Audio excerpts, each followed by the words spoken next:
Lydia Walter. Why East Coast Bowhunting Podcast? Because neither one of us wear pink camo. East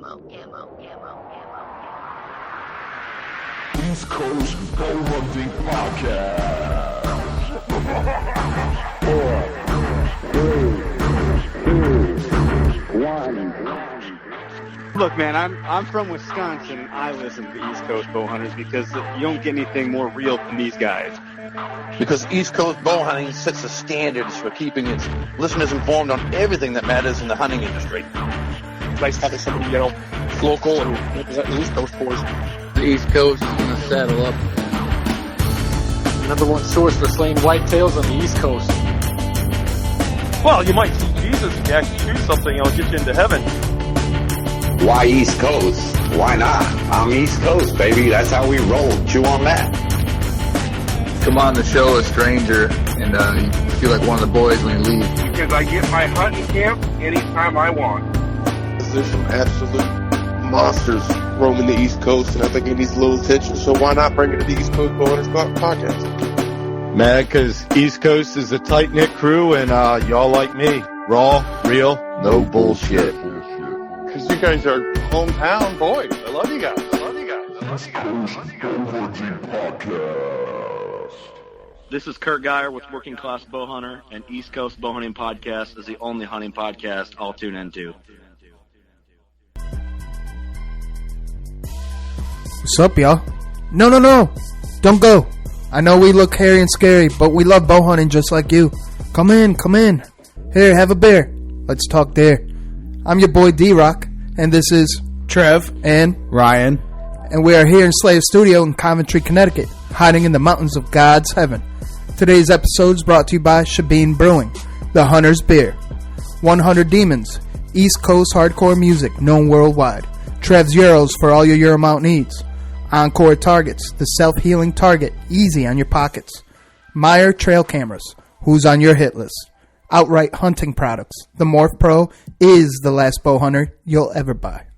Death Wish Coffee, fueled by death. Use promo code East Coast 10. Ethics Archery, it's like steroids for your arrows. Use East Coast 10 for that promo code. Tree Thrasher, imitate the wild. Use promo code East Coast 15. Discounts all over the place, fellas. Crazy. Nor'easter Game Calls, get them in close. Get your ECB Blood Series now. Wild Edge Inc., the leader in mobile hunting. This show is driven by Scranton Motors and powered by Scranton Power Sports. This show is presented by Working Class Bowhunter. Not just a podcast, but the brand in the hunting industry. East Coast Bowhunting Podcast is here as always for new and old hunters by sharing our experiences in the woods through playing and slaying. What's up? What's up, D-Rock? What's going on? D-Rock, what's up, brother? Just chilling. Just back in Slave Studio here in Coventry. Loving it. I can't get enough. I mean, shit. Ryan, actually, before Trevor and I start cutting into it, what'd you do this past week? What I do this past week? Did a little hiking, but man, I am coming up empty-handed on these sheds. Turkeys are out there, but sheds, of course, it's switching over to turkey time now, looking for some scouting, looking for those birds, but you still keep an eye out for the sheds while you're out there, but I'm not finding much, but I'm getting some time in the woods and getting that tree therapy. That's sweet. Well, before we cut into it, I just wanted to say it was a lot of fun just a minute ago. Before we got back to the studio, Ryan, Trev and I were just catching up on our old trad shooting with Bill Hall at his spot. At what's it called, Trev? You gotta call me out like that? I gotta call you out like that. I don't know the name of his place. It's at the Hall, what is it, Hall Complex? It's at the Hall Complex, yeah, that's where it's at. But Bill Hall, he's got his own little private training facility. So he's been gracious enough to allow me and D-Rock to go down there and do some shooting today with the little ones. There was a lot of young kids there that really... Showing us cool. up. Yeah. They were schooling us. It's crazy because as soon as we walked in, I shout out to Bill Hall. He called me out on social because I'm self-taught and grew up shooting the recurve. And my setup it's all getified.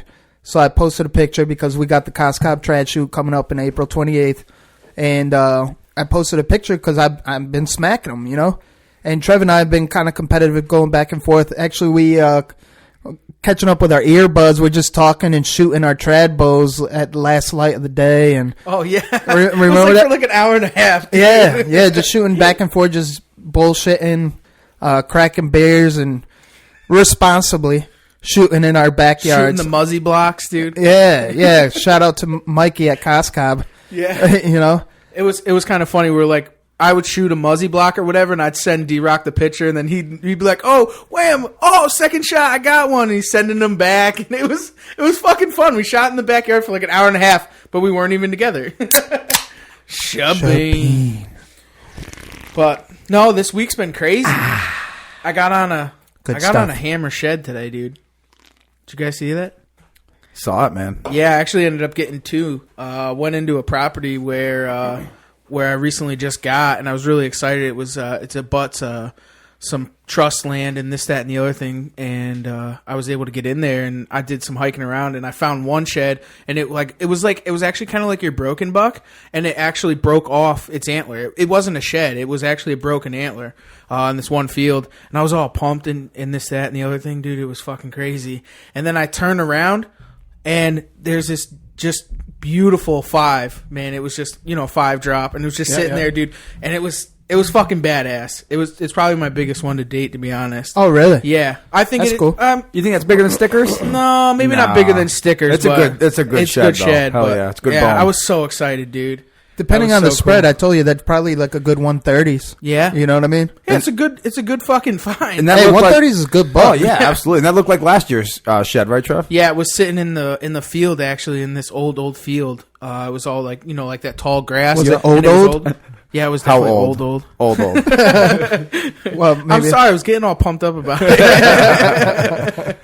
Yeah, man. I hope you're going back in there tomorrow. I want to try, man. I want to try and get that other shed. Well, I hope you find his fresh sheds from this year. I know. I couldn't believe there was no freshies. I was actually I was really surprised, but it just goes to show that nobody's been in there, so it's free for the pickings at this point. What time you think about going in tomorrow? Actually, bro, if I can even sleep tonight, I want to go in so bad. Really? Yeah. I'll probably get up. I got to bring. Got your shorts on a teepee? Yeah. No kidding. I got to bring the old lady to work, and then I'll probably. How old is she? Old. Just kidding, Michelle. Oh man. I'm older than her, so she's doing good. Yeah. I got the grays on my chin. So. My truck's in the damn shop. So. Oh word. Oh, speaking of which, what's up, Michelle? She heard us talking about it. Yeah. We're about to get smacked up. Yeah, she's going into the cabinet here. I don't know what she's getting. She's just broken in the studio. She heard it. Ears were tingling. Yep. So it was cool. Even on the way back from shooting trad, we hit up a few spots, and Trev was showing me different little patches of land that he's been hiking or parcels he might have permission on. And then all of a sudden we see deer after deer after deer. It's like the last, I want to say, maybe 45 minutes of last light. And then we just hit this one patch that's on the other side of the mountain of this one spot that over the river and through the woods. Yeah, right over the rock and before the briars. Near a private. Yep, and it was like a herd. And when I say herd, it was, I want to say, what, like 20 of them? Yeah, if not more, dude. It was crazy. It was crazy. And it was just a good sign to see. It's almost like the deer know that it's not hunting season. Yep. It's just good to see that they're alive and that the herds they're starting to herd up and they're going to these grass fields that are starting to green again. And it's just good to drive around and see the local deer and what's actually happening. Absolutely. Well, you know what? They know it's turkey season, not deer season. So yeah, that's true. Yo, I'm excited though. We have a lot of things to be excited for. This episode specifically is somewhat of a mentor of mine. I mean, I look up to a few different people, especially when it comes to podcasting. Shout out to Working Class Bowhunter. They're our main title sponsor. They helped us out a lot throughout the way. Kind of set the pace. They're the OGs in the hunting podcast world. They set the pace for all the other ones. In the sense of bringing the deer camp feel to the hunting world. Especially in the hunting podcast world. So shout out to Kurt Geyer and Eric Hammond and Steven something or other. No, Steven Moeller. Shout out to them and Dougie Fresh and their intern Tank, which is now surpassing Steve, maybe. I don't know. Yeah. But they do a good job. And so if you're not tuning into East Coast Bowhunting Podcast, definitely tune into Working Class Bowhunter, as well as some others, which we will cover in today's episode, because we're hitting up Clint Campbell from Truth from the Stand. I look up to him as well for more reasons than just podcasting. He's definitely an entrepreneur with a good mindset and successful at it. And he dabbles in a lot of things in the everyday and as well as the hunting industry, which is something to be said because he gets involved 100% and he's living everything that we're trying to live and getting hunting in on the side. So it's just going to be a really cool episode, and I'm really curious on what he brings to the table, and we're definitely going to dabble into his ear. And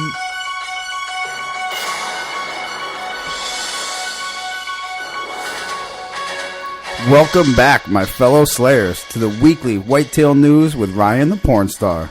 For those of you that are up to date with our episodes, this will sound familiar, but I'm going to tell you again. Sunday, April 28th, come find your East Coast boys at the Coscob Archers Club for the second annual Traditional Way Hunters Shoot and Swap Meet. Even if you're not a trad shooter, come down to support the Coscob Archers Club and chat with us. Who knows, you could end up listening to yourself on one of our future episodes. You will not want to miss this event. Wait a second. I'm getting some breaking news. Uh-oh. Oh, what is that? Oh, breaking news here. At the Trad Shoot, we will be announcing the winner of the giveaway for the 12 first ever series of East Coast bow hunting arrows donated by Gary Hall from D&N Custom Arrows. That's awesome. That is can't awesome. wait. Dude, I can't wait. It's going to be awesome. And it's not too late to enter. These arrows are top of the line Easton Hex with some awesome custom work to them. You'll have until Saturday, April 20th to submit your answers to us. So check it out. ECB, social media, Twitter, Instagram, Facebook. What's that other one, D-Rock? Tumblr. Spanish one? Vero. Yeah, that one. Yeah, that one too. Oh, iVooks. We're everywhere. We're everywhere. Check us out on social media. Find out how to win. Breaking news. We're going to be announcing that. You have until Saturday, April 20th to submit your answers. So make sure you get in on that. Now, back to the news. You've heard me talk about coyotes and predator control and the importance of it to keep up with a healthy herd. And hell, not even just the deer population, but of course, those coyotes and predators will eat any little fuzzy critter they can get their paws on. So we got to be in there to do our part. And yeah, even fuzznuts? Fuzznuts, man, absolutely. They're going to be in on that. Shit, you're in trouble, huh? I think so. They're a little fuzzy. And now another state is jumping on board with a new bounty program. So with little discussion needed, the South Dakota Fish and Parks Commission approved a predator bounty program. The state already does have a coyote bounty program, and now with this new program, the state will pay $10 per tail for raccoon, striped skunk, possum, badger, and fox. So they're going after all the predators now. Why are they so prejudiced? Why does it got to be a striped skunk? Why can't it be a solid skunk? Oh, well, you can't touch them ones. Huh. That's not fair. I feel for y'all, solid skunks. Yeah, sorry. Skunk power. Isn't that what they call the Mexicans, the skunks? Hey, watch it. Watch it. No estoy tan sucio, cabrón. Cállate la boca. Here we go. Oh man, so this new bounty program, it's open from April 1st to August 31st, or until the $500,000 cap is reached. So 500 $500,000 is what the state is going to be paying out for this program. $500,000. Jeez Louise. So now before you all go grab your guns and start heading to South Dakota to kill some predators, you're going to need to know a little more about this. I know it sounds good, but the program is for residents only, and each household can only receive a maximum of $590. Shit. I mean, that's a lot of tails you got to bring in. Yeah. Well, I suppose it's 59, right? As opposed to Trump bringing in Mexicans. Yeah. I wonder how much he gets to rally them up and put them in kennels. Oh, man. So this is just a fine example of a state taking their wildlife seriously to manage healthy animal populations and, of course, to ensure great opportunities for future generations to come. So on to some local news for you listeners to know what's up in Connecticut. The weather is Ryan, the cable guy, is not a cable guy. He does it on the side now. He does it on the side. He'll distribute his own business letter and memo. So this way you can still find. Look, even the microphone's a little scared. Microphone's creeping running away from me here. I'll still lay the cable on the side. There you go. There you go. He's still in it, ladies. Still in it. So on to some local news here. The weather is picture perfect for killing longbeards right now. We've been getting some much-needed rain, some great sunny days with mild temps and cool mornings, just the way we like it. Opening day is just around the corner. The toms are thundering on their roosts, then strutting their stuff before breeding those hens. You love breeding hens. Yeah. Yeah, hey. Just the tip. Just breeding them. But for now, all we can do is sit and watch and wait for these turkeys. We can kill them and be sure that we're on our game come opening day. Cool. And that...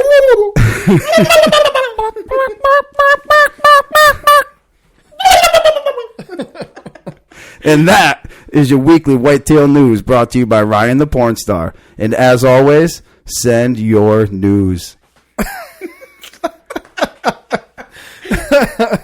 Let's get truth from the stand on the phone, man. I could show you through the door. I ain't welcome anymore. A long time coming, if it all. It takes a special knowing to color for. Damaged heads, broken letters. Rationalize yourself in numbers, but I gotta get away from here. Gotta get away from here.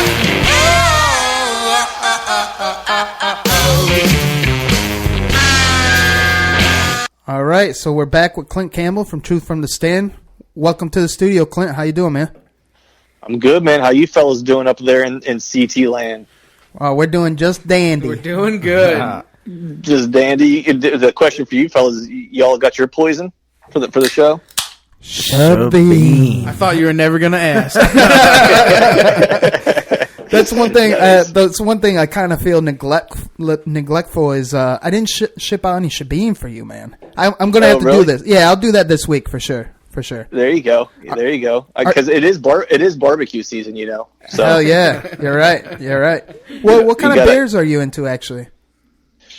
Man, let's see. You know, I was really big into beer for a while. So, you know, off topic a little bit, but you know, in my earlier days as a band person, musician, whatever, whenever I wasn't, you know, on the road or in the studio, a buddy of mine owned a beer bar in Orlando. It was kind of like the CBGBs of the South, like every punk rock, you know, cowpunk band that toured and never kind of was going to become anything ended up making their way through that venue at one point. So it's like, name any hardcore band that sold a bunch of records. Eventually, it's like I probably saw them there in front of 5 people. But his bar was like a craft beer bar before craft beer was cool. Like he started getting craft beers in when he opened the bar in like the mid '90s. So there was, I mean, whenever I was working there, every now and then was, you know, we had, I think at one point, like 120 different beers, all like from the range of craft to like weird import beers. So Dang.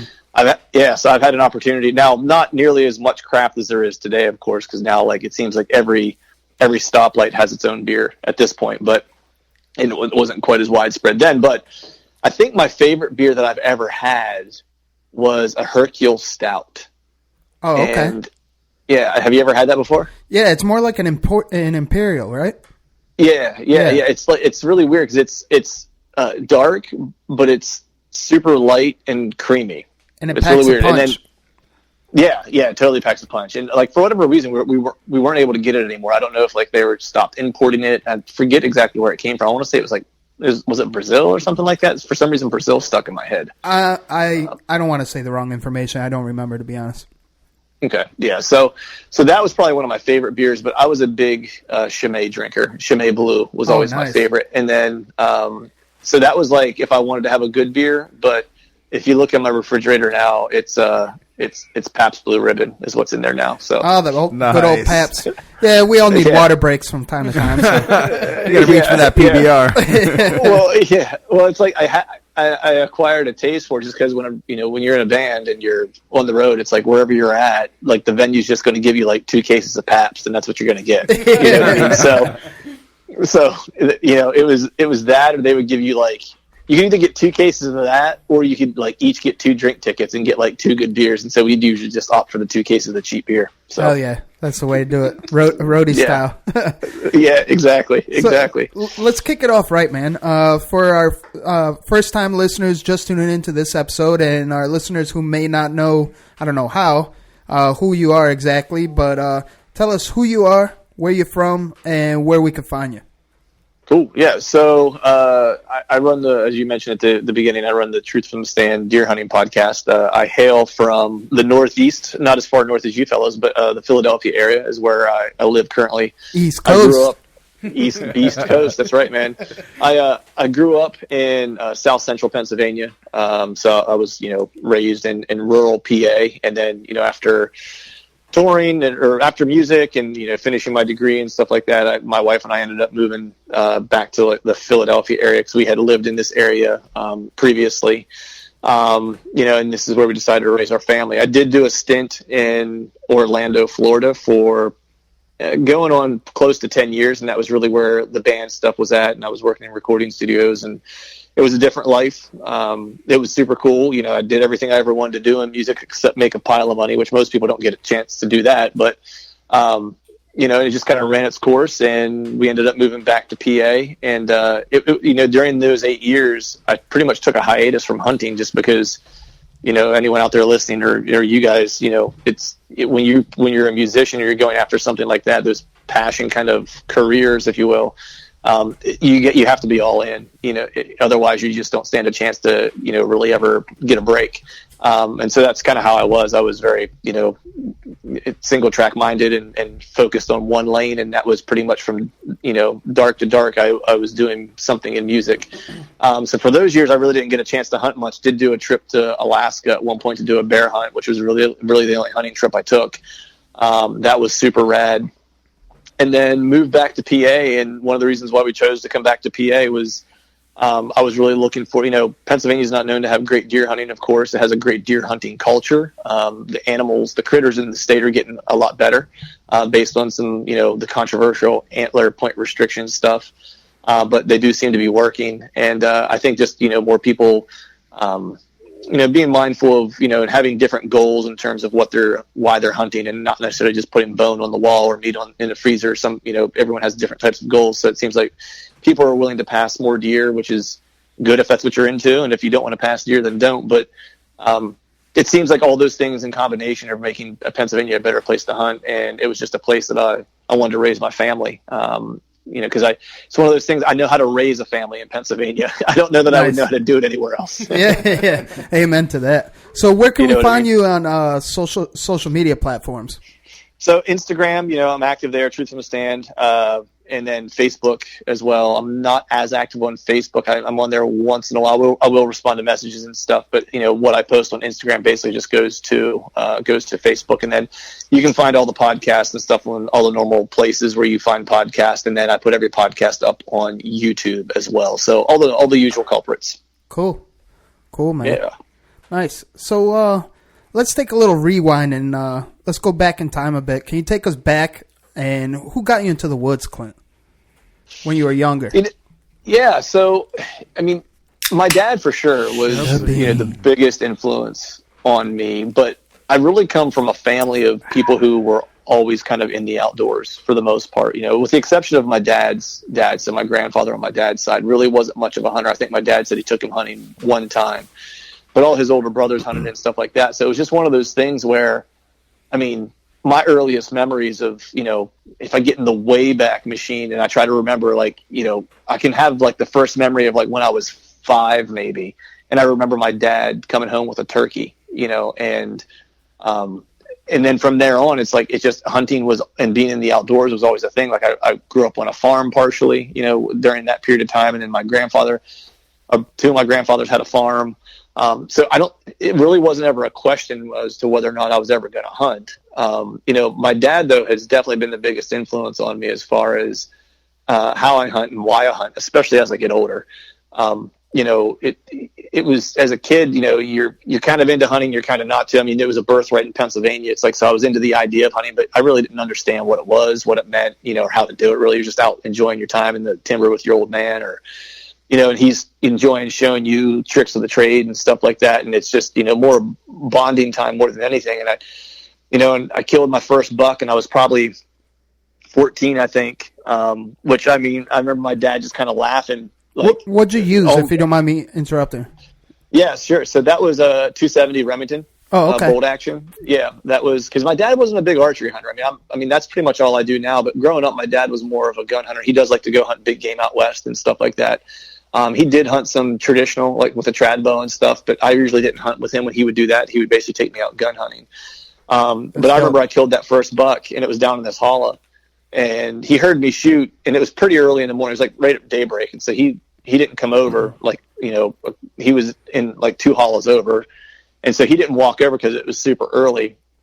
And he radioed me because we had radios, and he was just like, "Hey, you got one down?" I said, "Yeah."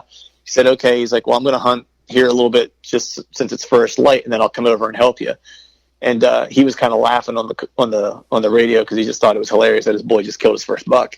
And so I was like, screw this. I was like, I'm going to drag this son of a bitch up out of here myself like a man. Hell yeah. Saddle up. It was down this logging road, man. It was just like all gnarly and grown up deep. And but I was determined to pull it up there. So I drug it all the way up through the yard.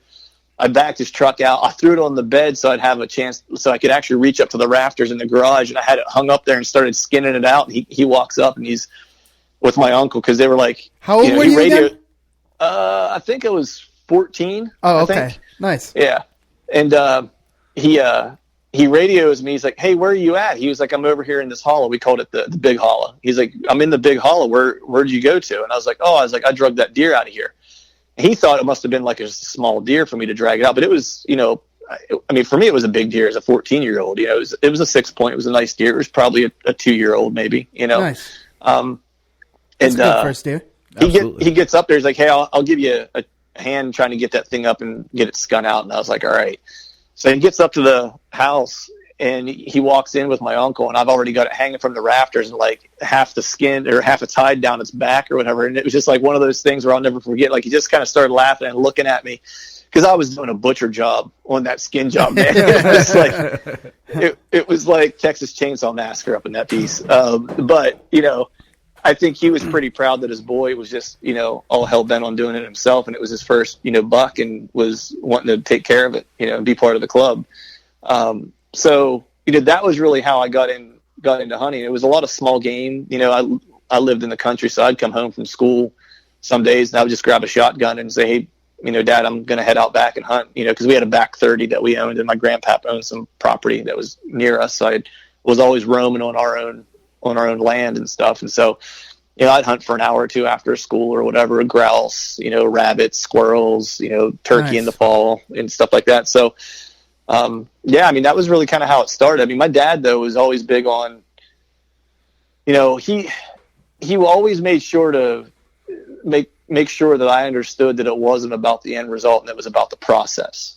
And as a kid, I really didn't understand much about it, because he killed some nice deer before he and I started hunting, but I don't ever recall he and I hunting together whenever I was growing up that he ever killed even a buck. To the point to where my uncles would make fun of him, talking about that he had the same shell since 1978 because he was afraid to shoot his gun. But it wasn't until he was real big on safety, being safe, and stuff like that. But it wasn't until I got older where I understood what he was teaching me, which was, the timber can be used for a lot more than just going out and having a kill, or, killing a deer or a squirrel or whatever it is. There's a lot more to be had there in the experience.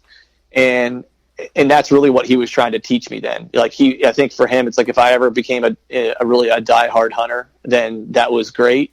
But if I did nothing more than just take away an appreciation for the outdoors, and respect for the wilderness, and respect for the animals that inhabit it, and respect for the aspect that it can give back a lot more than you'll probably ever give to it, then I think he felt like he did his job that way. So that's sweet, man.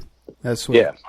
So obviously you answered my next question on what you take away most from that person, which is your father. So since you looked up to him then, currently now in the hunting industry, as far as hunting goes, who do you look up to now? Man, that's a tough question, man. I know. I love it. That's a good one. Yeah. Well, let me back up for a second, just because I want to finish answering the one that I kind of answered previously about my dad, like what he taught me. So it was that process aspect, but it's also like an ethical approach to hunting, because he drove that into my head. Like, I pass plenty of shots nowadays that I could probably take, but I don't take because I just don't feel 100% about it. And that was like, if I learned, and that was the other thing. It's like, with him was that if you don't have 100% certainty that you're going to have a clean shot, then you just don't take it. And so, that still kind of sits with me today, where it's like, I'll pass shots that guys will typically maybe take, but I just, if I don't feel 100% able to execute it, I'm not going to take it. But as far as like who it is now in the industry that I kind of look up to, I don't know. For me, man, I think, I'm not much into the hunting celebrity people. I think there's a handful of people that I think are rad, for different reasons. I guess I'll start with like most famous to maybe not famous. That works. Like, I think Donnie Vincent, I think is killer. I think everything he does and what he stands for as a conservationist, and his career path as a biologist prior to that, and the way he's able to capture and tell the story of the wilderness, I think is just inspirational. But I also think he's a good steward for the way other people should view, or people who aren't hunters have an opportunity to view what hunting is. So I have an appreciation for him in that regard. And then for me, it's like, I think it's dudes like, they're actually friends of mine, or the guys I look up to, honestly, you know what I mean? Because most of them are, they're not flush with cash, and they have to get by with being smart hunters, and they don't necessarily kill every year either, which doesn't necessarily mean they're a good or a bad hunter. So it's guys like, I know you guys know Cody DeQuisto, it's like, he's a buddy of ours, right? He's cool. And that dude's just a straight killer, you know what I mean? And so like, he's one of those dudes where I look at and I'm just like, I can take so much from him, even at such a young age, just in his approach. And he and I have had a chance to talk just about the mental approach of like the juxtaposition of like extreme sports and that kind of like, aggression or extreme approach you kind of have to be successful at it, because it's mano a mano. Like if you're wrestling natural or born MMA killer. fighting, what's that? Natural born killer for sure. Yeah. You kind of have to have that approach. And then it's dudes like, the bow hunting fiend, he's another beast coaster from New Jersey. That dude just, he spends a lot of time with, he and I spend a lot of time together just shooting bows and stuff. He's done a lot of helped me a ton with, getting my shot in order, where it's like, I'm super confident in my shot and changing releases and stuff like that. And he's a killer, and he just is able to read sign. He's a great woodsman. My buddy Chad Sylvester, I hunt with him. I think you guys met him. He's from Exodus or whatever. He's a great hunter. He's super choosy. He probably passes more deer than he wishes he would, but he's a great hunter. So for me, it's dudes like that I can share a camp with, man. Those are the guys that I can respect, because, and the guys who are willing to take on tough hunts, those are the guys I dig. My buddy Luke Scheimer in Montana, like, he's a grinder. If you ever met a grinder, that guy's it. He's kind of like the Western version of a Cody DeQuisto. Nice. So how about you, man? Who are the guys you dig on? Actually, right off the rip, for many reasons, I'll do the same approach. Actually, I'll start with celebrity. One of two that I really take away from two different reasons. One, I'll start with the most popular, is Steve Rinella, for the same approach as Donnie Vincent, being a good steward of the land and laying down the foundation of the story, and also showing the non-successful hunts, because it's more about the process, like what you mentioned earlier with your father. And he's, quite honestly, he's just quite the narrator. It's almost like he's reading a book when you get to see his story. And he's all about the educational process as well. And the best part about it is he's kind of refined back to his old roots, and he's letting loose a little bit. Now you can hear him swear again from time to time. Like, that's really who we should be, is just ourselves. So that's really cool. Yep. Him, as well as Larry McCoy from Respect the Game, mainly because he's definitely someone that not everyone knows and should know, and he's probably one of the most down-to-earth dudes that I know. And I can make a whole list, like the most unsung hero in the celebrity world. I guess you can call him celebrity, is Clark Cummings from Respect the Game. He's gentle killer is what I always call him, because he's the most gentle dude you ever meet and come across, and fun dude. And you can learn everything about him as far as hunting, because he's just a straight savage. And then you got other guys like P. Viddy and all, like just straight knowledge to back it up and all heart. But then down to the roots of, same as you, I look up to a lot of my friends most of all, mainly because you see them on a more regular basis and you bring that deer camp feel, and you could just really, truly be yourself. Not that I'm not myself around celebrities at times, but I'm definitely more myself. Like I said, I could drop N-bombs if I want to, because that is part of my vocabulary, living in the hood out here in the dirty. You know what I mean? It slips out from time to time, but I do a much better job on doing that on the podcast, of course, because no one wants to hear it. But back to who I look up to is like big buck killers like Kurt Geyer, Austin Chandler, Ross Bigger. Even my boys to my left and my right, Trav and Ryan, I mean, we see each other pretty regularly. I want to say maybe 3 times a week, and we're just a learning process as it is. And then, of course, Garrett Benner, down from Maryland, the modern assassin. He's just a straight savage, and his outlook and aspect is so different than any other killer I've come across. Of course, Cody, dude's a straight savage, packed full of knowledge and perspective. I can't forget Clint Campbell out of Ohio. Dude's a fucking animal. You know what I mean? Right. Also, Nick Albanese out of New Jersey. I mean, there's so many. There's so many. You're not leaving anyone for us to talk about here, man. I'm just saying, I look up to a lot of people. Absolutely. We all do. Yeah. That's the point. Yeah, exactly. Absolutely. We can go down the list a mile. We just did. D-Rock just did for us.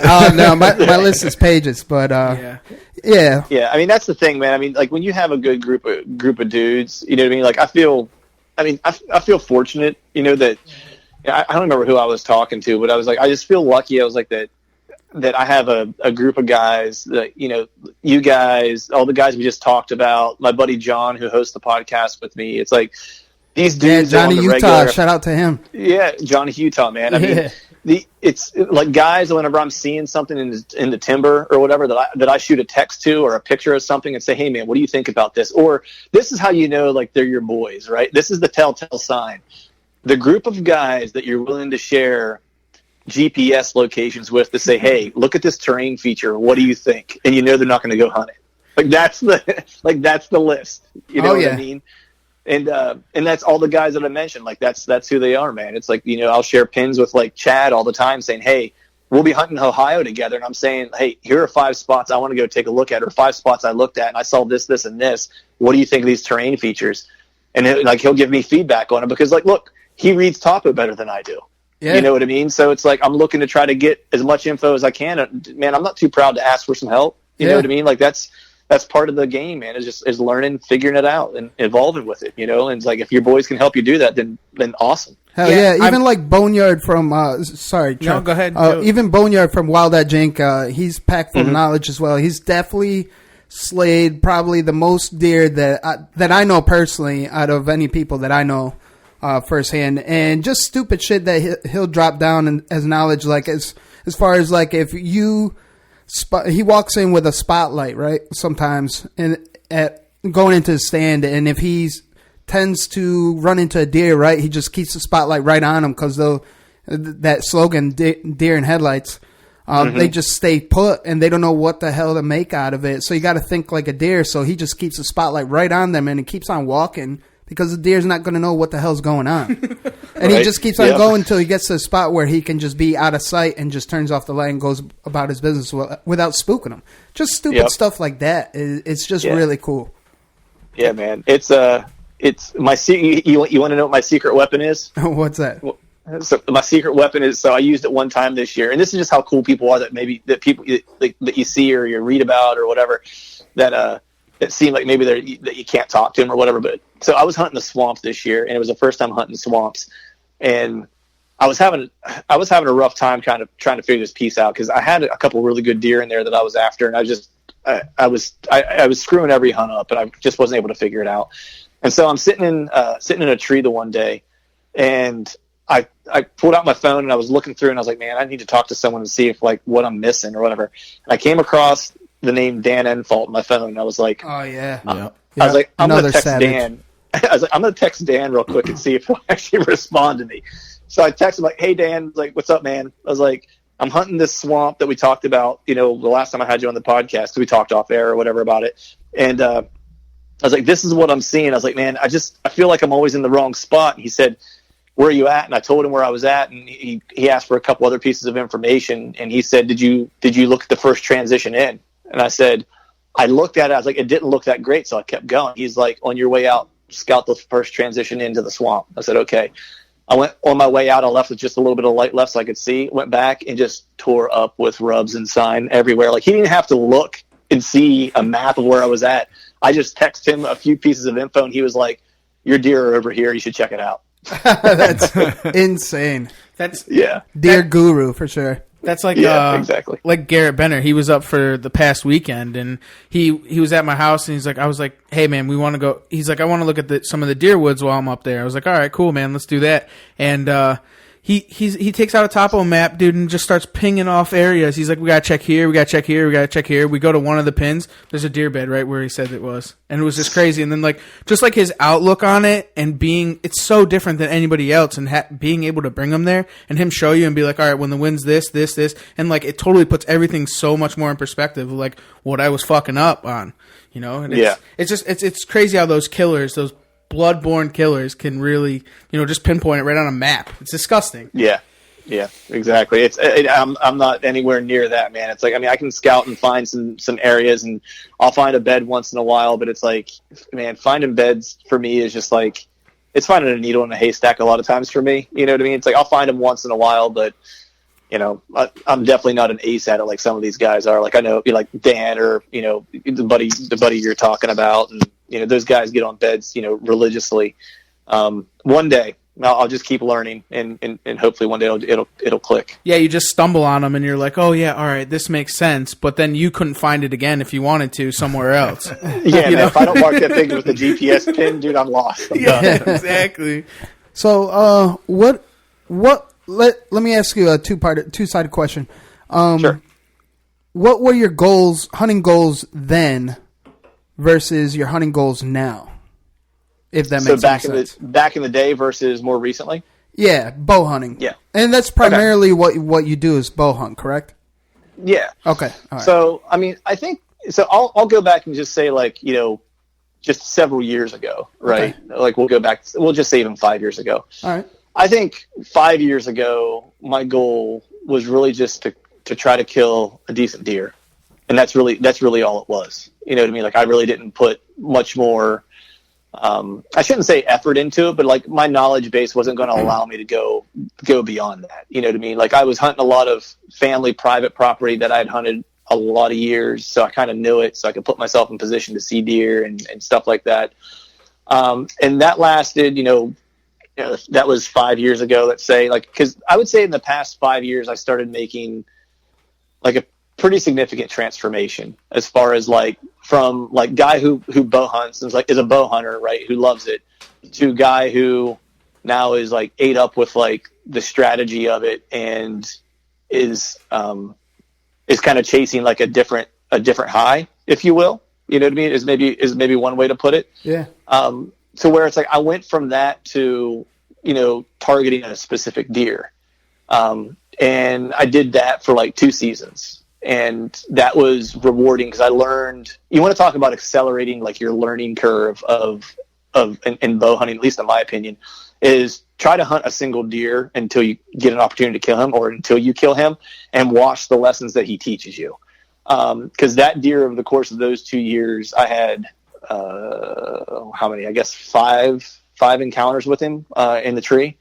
The last one at 30 yards, I just couldn't get an arrow in him. But it was a progression of like, it really taught me how to put the puzzle pieces together. So I was having to, read the changing how the food was changing on the property. And then I was having to look at, what type of terrain features was he going to use during what times of year. And I was using trail camera data to understand when he was actually killable, right? Because if he's not killable in daylight, like he's not killable at all. So I was having to put all those pieces together. And what I basically learned about this deer was that you had to kill him on our property, between the opener, which is around October 1st, like the first Saturday in October, till about the 15th, you'll have in daylight to kill him. And then from there, he goes nocturnal. And you're not going to he goes nocturnal on our property, because I don't really believe a deer ever goes nocturnal because they're moving somewhere during the day. They have to eat 5 times a day. They just may find a great bedding spot that has enough food in that bedding area to where they don't really ever have to leave that cover. So you have to get right on top of them. So I didn't have that luxury because this deer was actually bedding on a neighboring property. And so I kind of figured that piece of it out. And then I thought I knew what part of the property he was like traveling through to come from where he was bedding on the neighbors. I was looking at the neighbor's property on Topo, and I kind of thought, well, if I was him, I'd bed here based on the cameras I've on. And I set myself up in this on this kind of in this hollow that has a pinch point that brings him into this hollow that kind of connects the 2 food sources on the property. And I saw him in late season on the day after Christmas, and like a handful of days after that, like 4 days in a row, I saw him. And every time I moved my stand, he would come out, he would travel a different route on the side of that ridge. And then I'd move again and he would travel a different route. And so I'd finally put like all the pieces together. And then I saw him in the summer, that the next year in Velvet.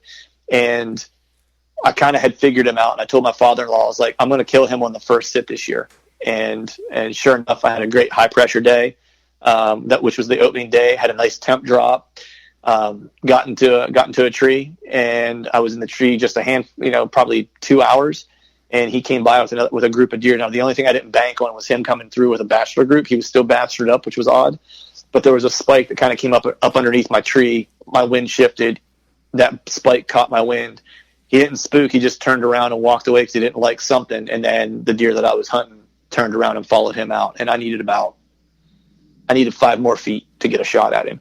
So that was one of those things that even though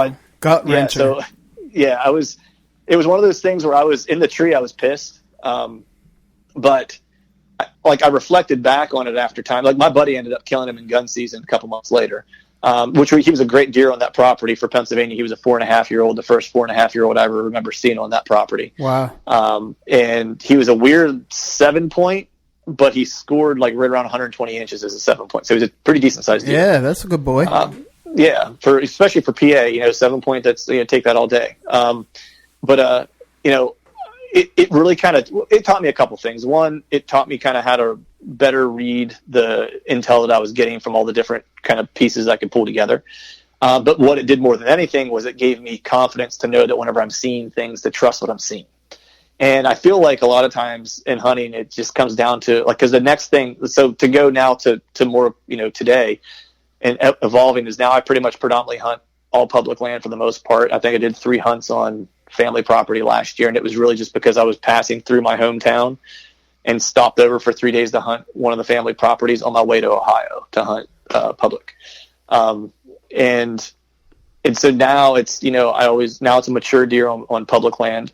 But what I'm working on now is more of being able to trust myself and trust my gut and trust the sign that I'm seeing in real time and hunting hot sign and not getting hung up on hunting past spots that have been good historically. That's really good advice, actually. That's solid advice, because a lot of us get trapped into that realm of past experiences, and you tend to lean more towards that versus, like you said, specifically hot sign. I mean, that's the way you should be hunting every time, especially going into new spots. Never mind old spots. Like new spots, you should be that blank page and just looking, eyes wide open for that hot sign. So, yeah. Yeah.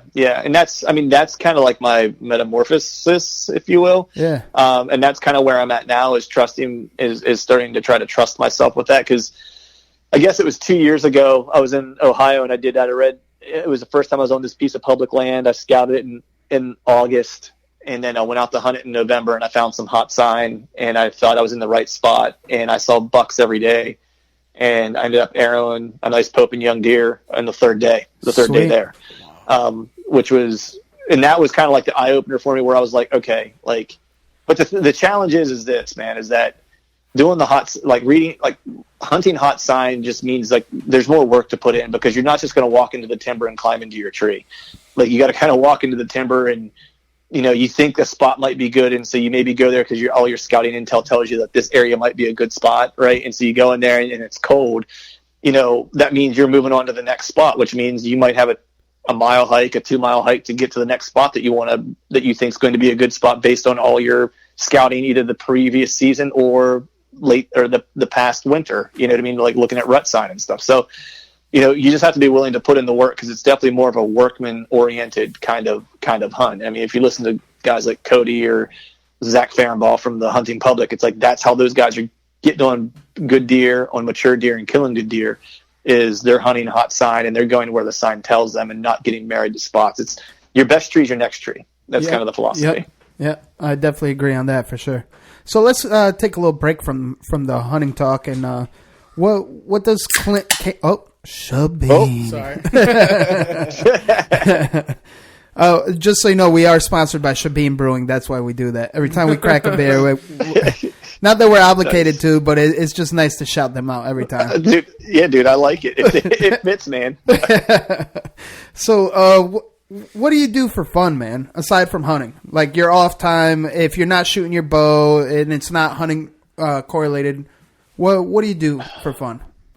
Dude, there is no off season. No, I'm just kidding. You're right, though. No, you're 100% right. No, I mean, it's I won't say sadly. I mean, for me, it's pretty much hunting all year round for the most part, in just different ways. Like for me, I really like shooting my bow. It's like I'm a bit of a perfectionist with things like that, where I'm really hard on myself to try to be as good as I can possibly be. So it's like I shoot my bow probably 3 to 5 days a week. You know what I mean? Even during the winter, I have a small range in my basement.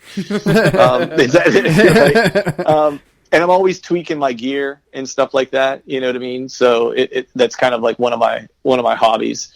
The other thing is, man, it's kind of a nerdy thing, but like I'm kind of a serial maker and trier of things.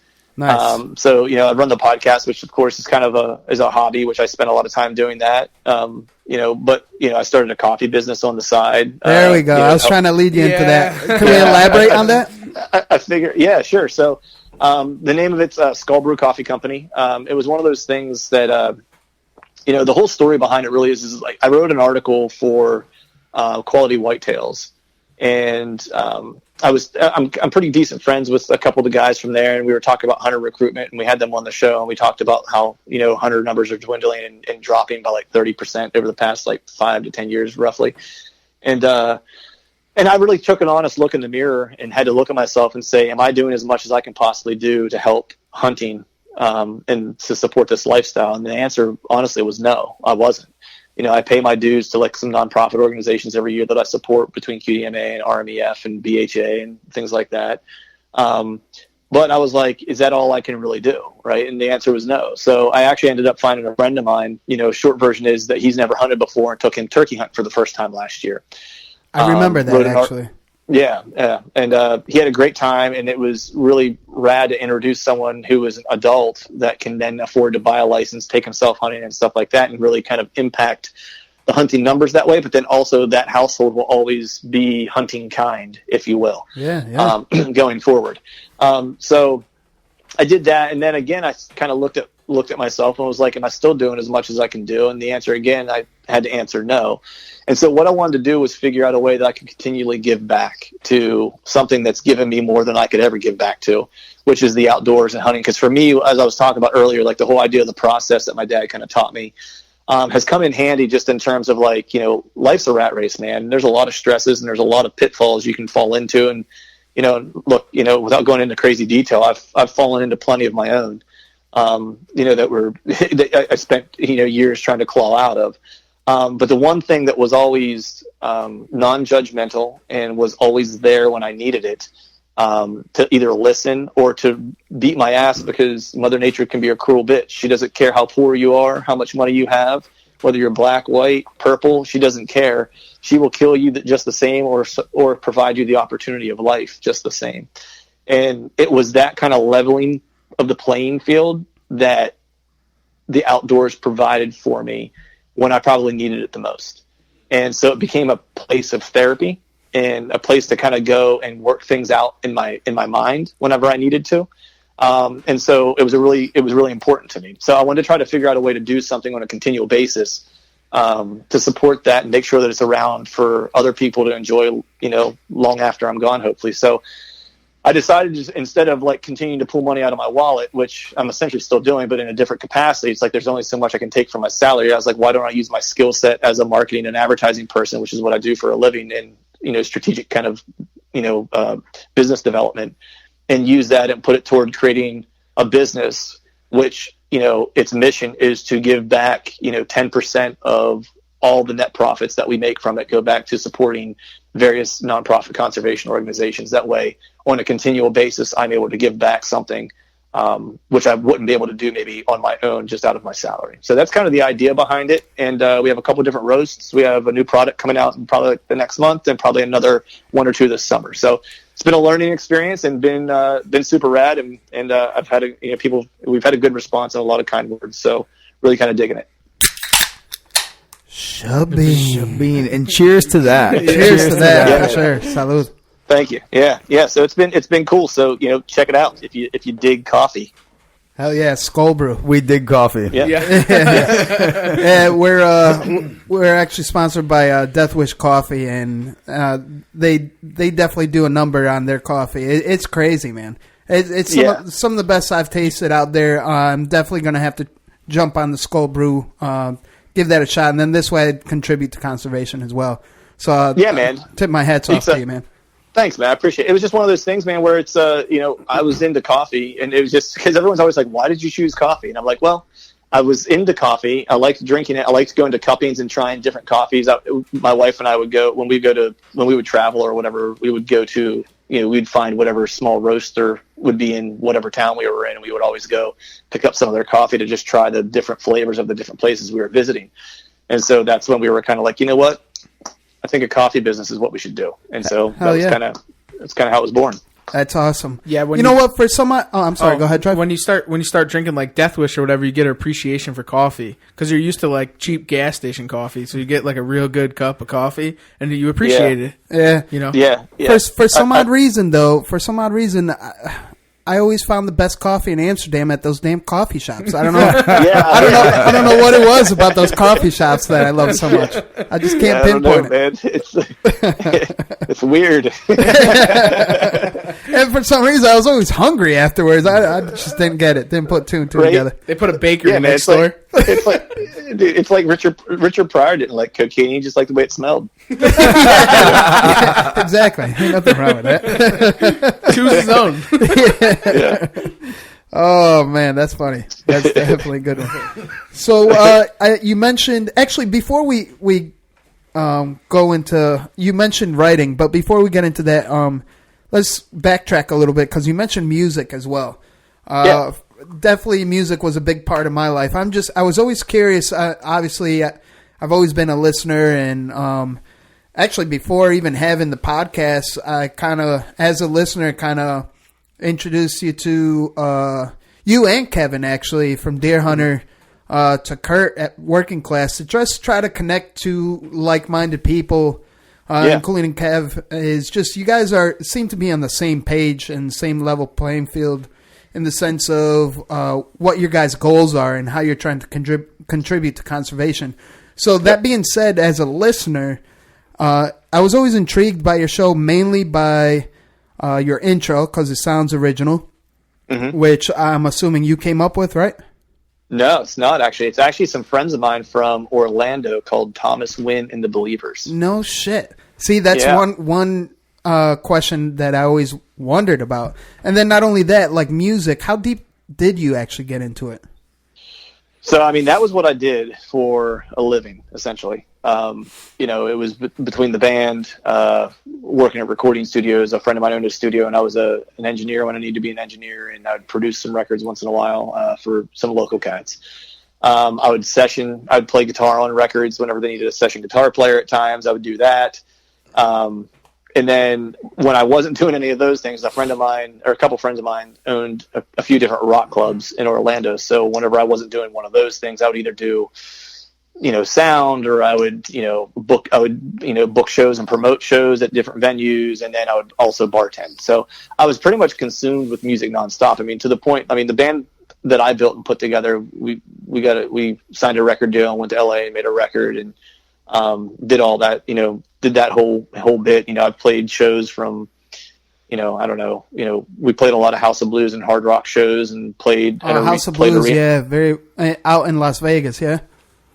Well, we played in Orlando and in Orlando too. Yeah, a couple other ones, and then we did arena shows with Coheed and Cambria and Avenged Sevenfold. We did some dates with them. Oh, wow. So it's like I did like everything from like play the 5,000 seat arena to like the small rock club that was 300 to 500 people or whatever. So Sweet. that was kind of what we did, and I got to make a record. I got to go out to LA and record, and I borrowed a bunch of gear from Dean DeLeo from STP, from Stone Temple Pilots, who awesome. was like a guy that I was kind of like my guitar idol growing up. So I was super into Jimmy Page, and in my mind, he was kind of like the second coming of Jimmy Page.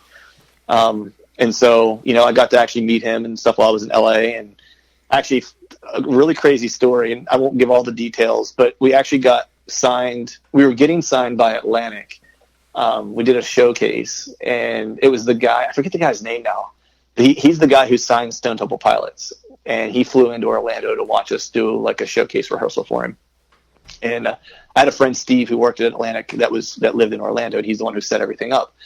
And we had a great rehearsal. The guy's like, I love you guys. We're going to sign you. Let's fly to New York to do one last showcase for like the main, like the president guy or whatever. He's like, and then we'll ink the deal and figure out all the money and all that stuff. It was like awesome. So it was like basically like the dream I had since I was like 13 was going to come true, right? I was like, this can't be happening. And so you're not talking about Scott Whelan, right? No. He was no. It was whoever the guy was that signed him. I forget. I want to say his name was Todd for some reason. It rings a bell. Okay. But anyway, he's like, let's go out and get drinks to celebrate. And I'm like, all right, awesome. So we went downtown to this bar to have some drinks, and we're having drinks at this bar, and he's like, hey, who do you want to make your record? And I'm like, of course I was like Rick Rubin, which I knew wasn't going to happen. And then the other one was Brendan O'Brien, because he did like all like the Soundgarden stuff and stuff like that. And I was like, I knew that wasn't going to happen because that dude only does platinum records. Got to shoot for the stars, Yeah, exactly. And so I was like, honestly, who I'd really like to work with is the DeLeo brothers from Stone Temple Pilots. I was like, because they just at that point started producing records, and I was like, I always loved the sounds of their records and stuff like that. I was like, so I'd love to work with, love to work with them. He's like, really? I was like, yeah. So he calls Dean DeLeo, the guitar player from STP, on his phone. And he's like, hey, Dean. I had no clue what he was doing. He's like, hey, Dean. He's like, I got this, this guy here, Clint Campbell. I'm getting ready to sign his band. He wants to do a record with you. He's like, you guys have some availability like in the next couple months to start pre-production? And he's like, oh, okay, cool. He looks at me. He's like, Clint, do you want to talk to him? I was like, you got to be kidding me. So I got on the phone and talked to Dean DeLeo, and I was like, hey, man. He's like, hey, man, we going to make a record? And I was like, sure, man. He's like, yeah. He's like, I've heard your demos, actually. He's like, it sounds really good. He's like, looking forward to working with you guys. I was like, you got to be kidding me. I was like, I'm going to work with the guy that I grew up idolizing. And then this was so rock and roll. We got into a straight up like all out barroom brawl with with a bunch of what we'll call the seedy underbelly of the city, shall we say? Yeah. My singer got hit in the face with a lead pipe and was in the hospital in a coma. Our manager got his arm broken and 3 of his teeth kicked out. Wow. And I got drugged into the middle of the street by 2 people, and I ended up with just like a black eye. And then there were multiple weapons at one point brandished, and the cops showed up, and it was bad. And and the A&R guy was like, I love you guys. He's like, and 10 years ago, he's like, we would make you guys the next Motley Crue and have an article written that this happened in every city you were on tour in, whether it happened or not, and it would sell records. He's like, right now, I'd have to have an escrow account to get you guys out of jail. Like in every city. He's like, I'm out. So we basically lost our record deal with Atlantic. And we got a deal and lost the deal all in about 2 hours. Dude, that's Roadhouse, though. And you know what? The memory alone is worth more than money. You know what I mean? I don't know about that, man. That would have been a pretty sweet royalty. He's like, I don't know. Like, I was the main writer in the band because I stood to make a pretty good publishing check from that. So I don't know. Damn. But, yeah. Oh shit. But yeah. So that was. I don't know that I've ever told that story even on my podcast. That's awesome. Hey, that's what happens when you come to the East Coast, you know? Yeah. So to answer your question, like, so that's how deep I was in it. Like, that was all I really did, you know, for probably 10 years. It's still badass though. I mean, I did not to the point that my hard-headedness, I was heavy into the music world and traveled the world as well. And the most memorable shows I did was opening for Tenacious D at the Webster, as well as Snoop Dogg too. Same place here in Connecticut, and it was all original music. We were called Hokahay, and it was like psychedelic rock. So that's where my passion for music comes in, and especially, you know, not really getting starstruck because you're always surrounded by it. And it was just so Roadhouse though. And what we were known for is just, sort of like having a set like Mars Volta, how one song kind of bleeds into the other. And it was like, I don't want to say trancey, but it was definitely, the best way I could put it for the person that's not musically inclined is our playset was basically all, or our playlist was definitely all one big song, basically. So it was really like mood changing, and just that alone in itself was a big experience. And of course, you know, doing from, you know, 5,000 plus venues to small bars and stuff.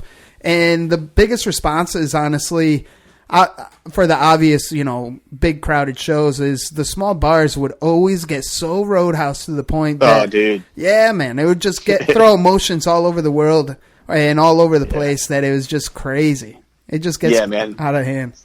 Yeah, it was. I always preferred the smaller clubs. You know what I mean? Those were always the places I like to play. Like anything that was like 600 people and under was were always the best shows. Hell yeah! It's funny you mentioned Snoop Dogg because my friend actually used to tour manage Snoop Dogg for like 2 years. Oh no shit!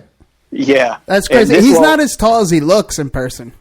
No, he said it was like working for Mickey Mouse. It was like because the guy's so famous. He was like, but he ended up flying. So this is messed up. Like Snoop Dogg got hired by Omar Gaddafi's son for his birthday.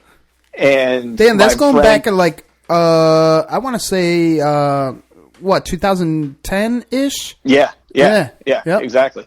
And so I was talking to him afterwards. He's like, dude, he's like, it was surreal. He's like, first off, he's like, I get called by whoever it was, like Snoop's agent or whatever, telling him like, hey, we've just booked your flights, whatever, we're doing a show.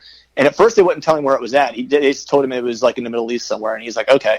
And so he's getting ready. It's getting closer time to go. And he's like, can you tell me, like, I need to tell like my family where I'm going to be and stuff like that. And they were like, look, he was like, it's actually going to be in a boat in the middle of the ocean. And it's with Omar Gaddafi's son. And he's like, what?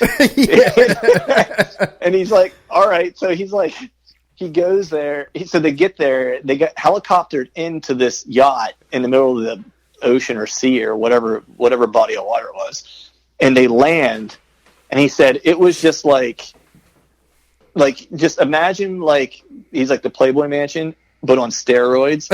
He's like, and it's all these like Russian dudes. He's like, and every table looked like Scarface's desk in Scarface. He's like, there was just a mound of woohoo inane laying there. He was like, it's just people were just blown out. He was Jesus. Like, he said it was just surreal. He was like, we did the show. He's like, and I could not get off that boat fast enough. Yeah, that's one thing. One thing I take away from the music industry, and I'm so thankful in the hunting industry, is music industry definitely exposes you to every poison on earth, balled into one. It's just insane. Man. Yeah. So yeah, he had some killer stories though. That was one of the good ones. Cool, man. So speaking of stories, man, let's make a kind of a hard transition into your writing. Sure. Like you mentioned earlier, when did you start writing, and who inspired you?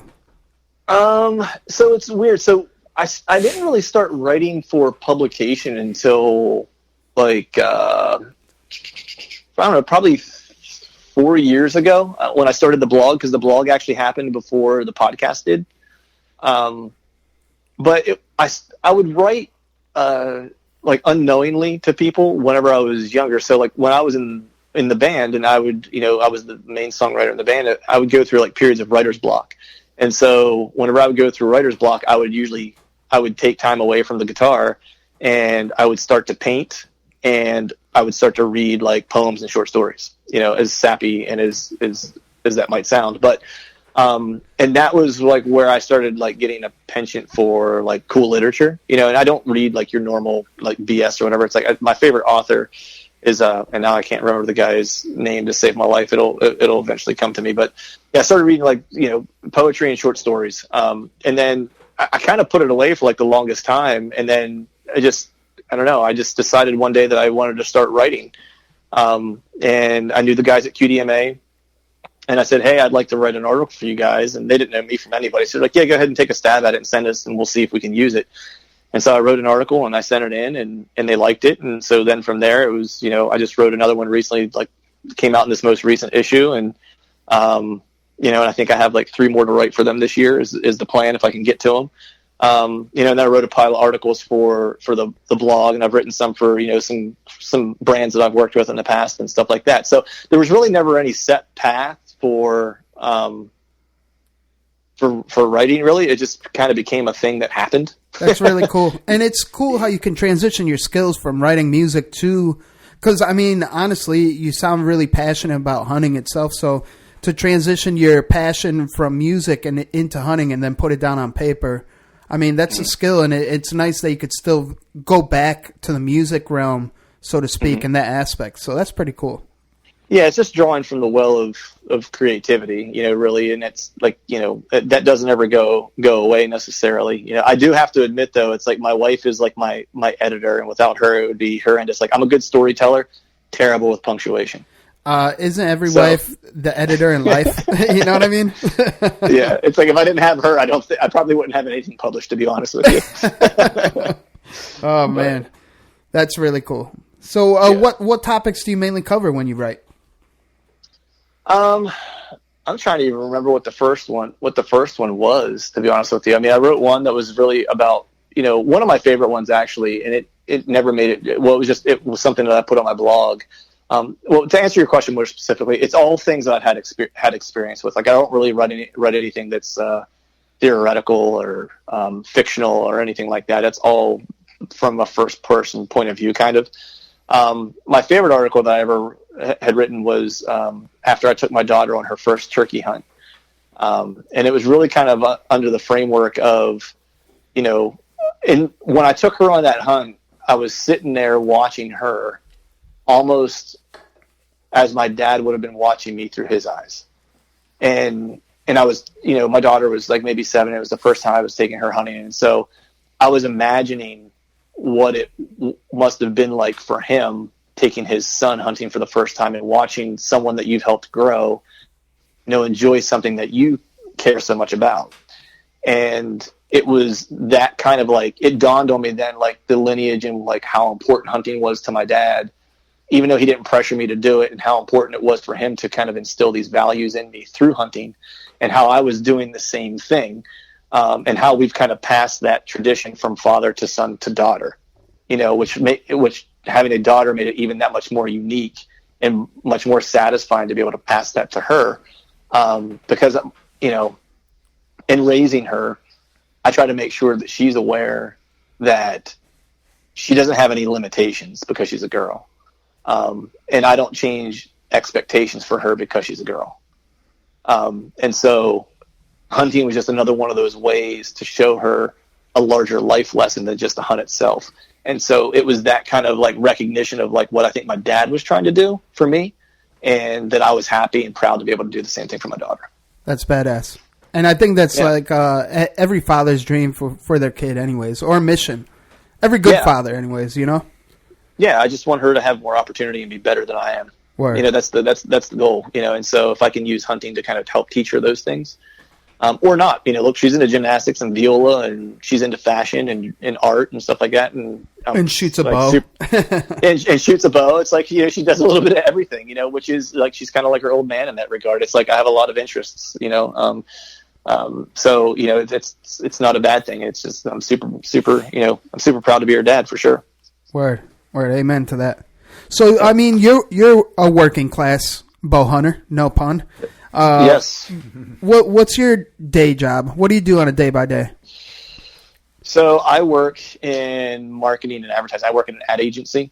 For my career has been in basically healthcare, pharmaceuticals, and now more like medical device.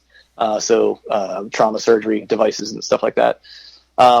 It's kind of odd how I got into it. I transitioned from music to that because I just wanted to go into a creative field. And advertising is one of those fields where you can have a good career. You can, learn a lot about business and be business savvy and do smart work. But you don't have to wear a suit every day, so I basically go to work every day in like jeans and a t-shirt. But I'm handling, accounts up to like $10 million or whatever, that are trusting me with their business. So, dang, so now you're white collar, right? Went from blue collar to white collar? Well, I mean, it's still kind of blue collar work ethic, I mean, the money's different, like in these places. I mean, look, I ain't got 10 million, like the clients might, but I don't have that. Not yet, anyways, not yet. Yeah, I get a thimble full of that, you know what I mean? So, a little taste of the glory. yeah, exactly. But it's been a good career. It allows me to be creative. It allows me to continue to be who I am. They embrace, I try to find places, like I don't chase the dollar. I try to find places that are going to embrace, who I am in all aspects. So, so you're more or less like the upper class Mexican then. Pretty much, yes. There you go. You got one up on me. I'm just Mexican. Right. It's like they have to accept the fact that I'm a hunter. I don't hide it. I talk about it, and I display it, and they have to be cool with that. And I'm no BS when I'm at work, and so they have, they kind of have to be cool with that, and which most places are.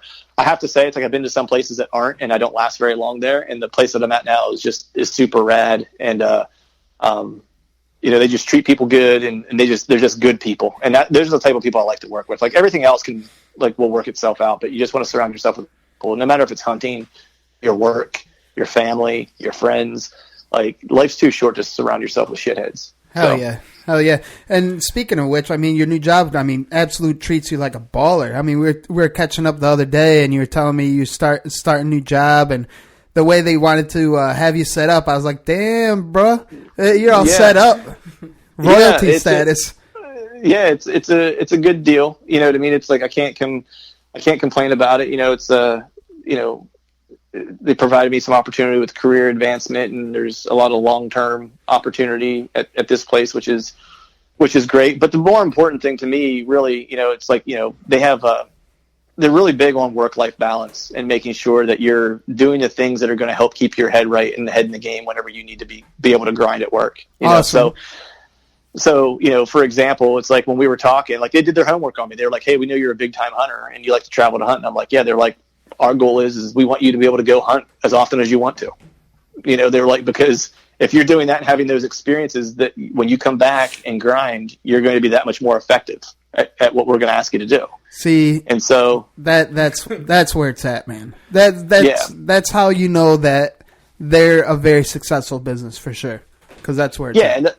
And I work for some smart people, man. I mean, they've run larger agencies in the past. They were both presidents. The two founders were presidents of other larger advertising agencies, and they left because they wanted to just do smart work with good people that they liked and have more of a family atmosphere, which is super rad. And when they do that, and they keep it to a certain size or whatever, they can do cool things for their employees. Like we have unlimited PTO. So I don't have it's not like they say you have 4 weeks of vacation or whatever. It's like I can take off as much as I want as long as my work's getting done. So Shabeen. Yeah. I gotta send some beer out there, man. I gotta do it. Right? You win. I had to get in on it. You kidding me? I don't blame you. It's addicting. yeah. But no, I mean they're good people. You know, and it's it was just a good opportunity. That, and I'm super close to home, so I can be home, you know, quickly after work and get to see my daughter and my wife, you know, more before they go to bed. Because before I was commuting to the city every day, and that was, you know, an hour and a half commute each way. So I was spending 3 hours in a car and on a train every day. So yeah, that's crazy. So let's get a little off the interview a bit. Is what is your poison? Your choice of poison? Everyone's got their own fix. Some people are just high on life. I mean, what do you dabble in? Man, again, it's one of those things where it's like I'm kind of all over the place, man. It's really just like how the mood strikes, you know. I feel you. Can you elaborate a little bit? Yeah, I don't ever turn down a good time. So I'm big into whiskey. I don't drink. Well, I should say I'm big into bourbon. I don't drink as much bourbon as I used to. It's probably a good thing.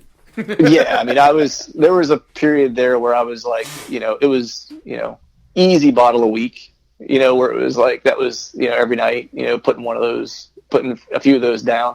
Yeah, I haven't heard glass or ice jingle in a glass on one of your shows in a minute now, actually. Now that you mentioned that. So not to get all weird and hokey, but it's like I started, like, you know, as I'm getting older, you know, well, I'll finish kind of giving you what my poisons are. So I'm sorry. There's that. We talked about the beer, right? So it's like or maybe that was off. I don't remember if that was before we started recording or not. But no, we started recording. Yep. Okay, yeah. So Chimay's definitely dig on that. You know, the other poison really, man, it helps me keep, because for me, I guess now at the point that I'm at, you know, with, I don't want to say age, but just like what I want out of life. I'm looking for things that are going to advance my approach, or my way of living, I guess. Mushrooms? Maybe is the way to put it. Mushrooms? Yeah. So, you know, it's more about like, how can I be able to take on everything I want to take on? Because I'm, you know, between work, podcast, coffee business, hunting, family, it's like I don't have much downtime. So, you know, I work out every morning. Like, and that might sound odd, but like that's one of the poisons, like where it's like I have to get a workout in every morning or I just don't feel right. You know what I mean? Like I have to do it. Yep. You know, and then the other one is like, and this might sound weird again, but you know, the reason I don't drink nearly as much bourbon as I used to is like I pretty much eat a keto diet. And that helped a ton because I used to wrestle growing up, skateboarded, snowboarded, and my knees were so beat up and my back was all jacked up and I had inflammation and all that kind of BS that you deal with.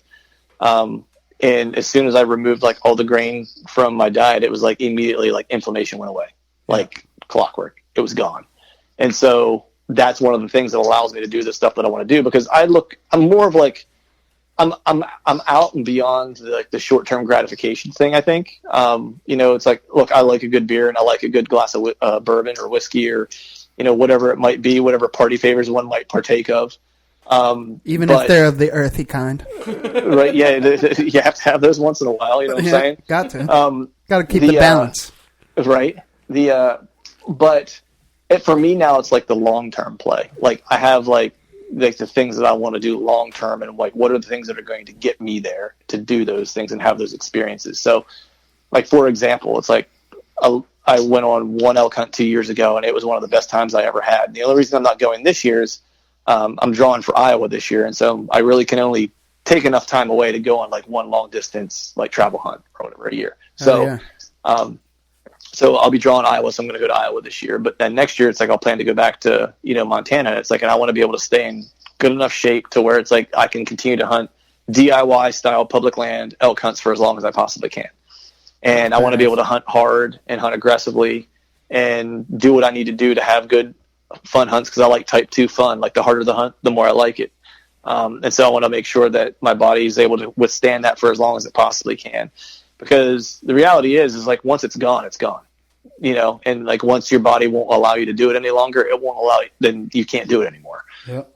And so I'm selfishly trying to hold on to as much of that as possible. So a lot of the choices that I make are geared toward putting myself in a position to extend that as far as possible. So that's awesome. That's solid advice too.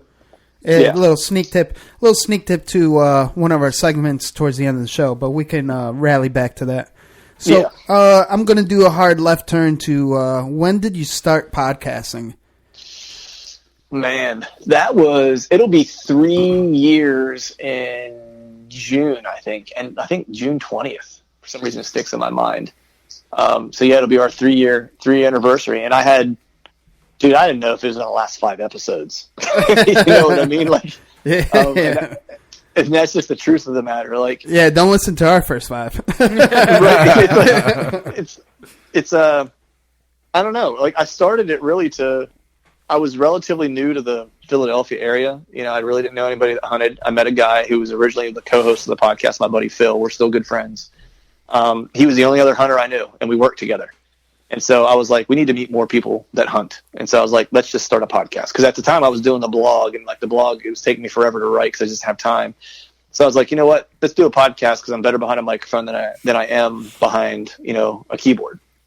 So I just threw caution into the wind. I was like, screw it, man. We're going to do it. So I just started doing a podcast with no real plan and had no clue whether it was going to last 1 episode, 2 episodes, 10 episodes, or whatever. And this week we put out our 115th show.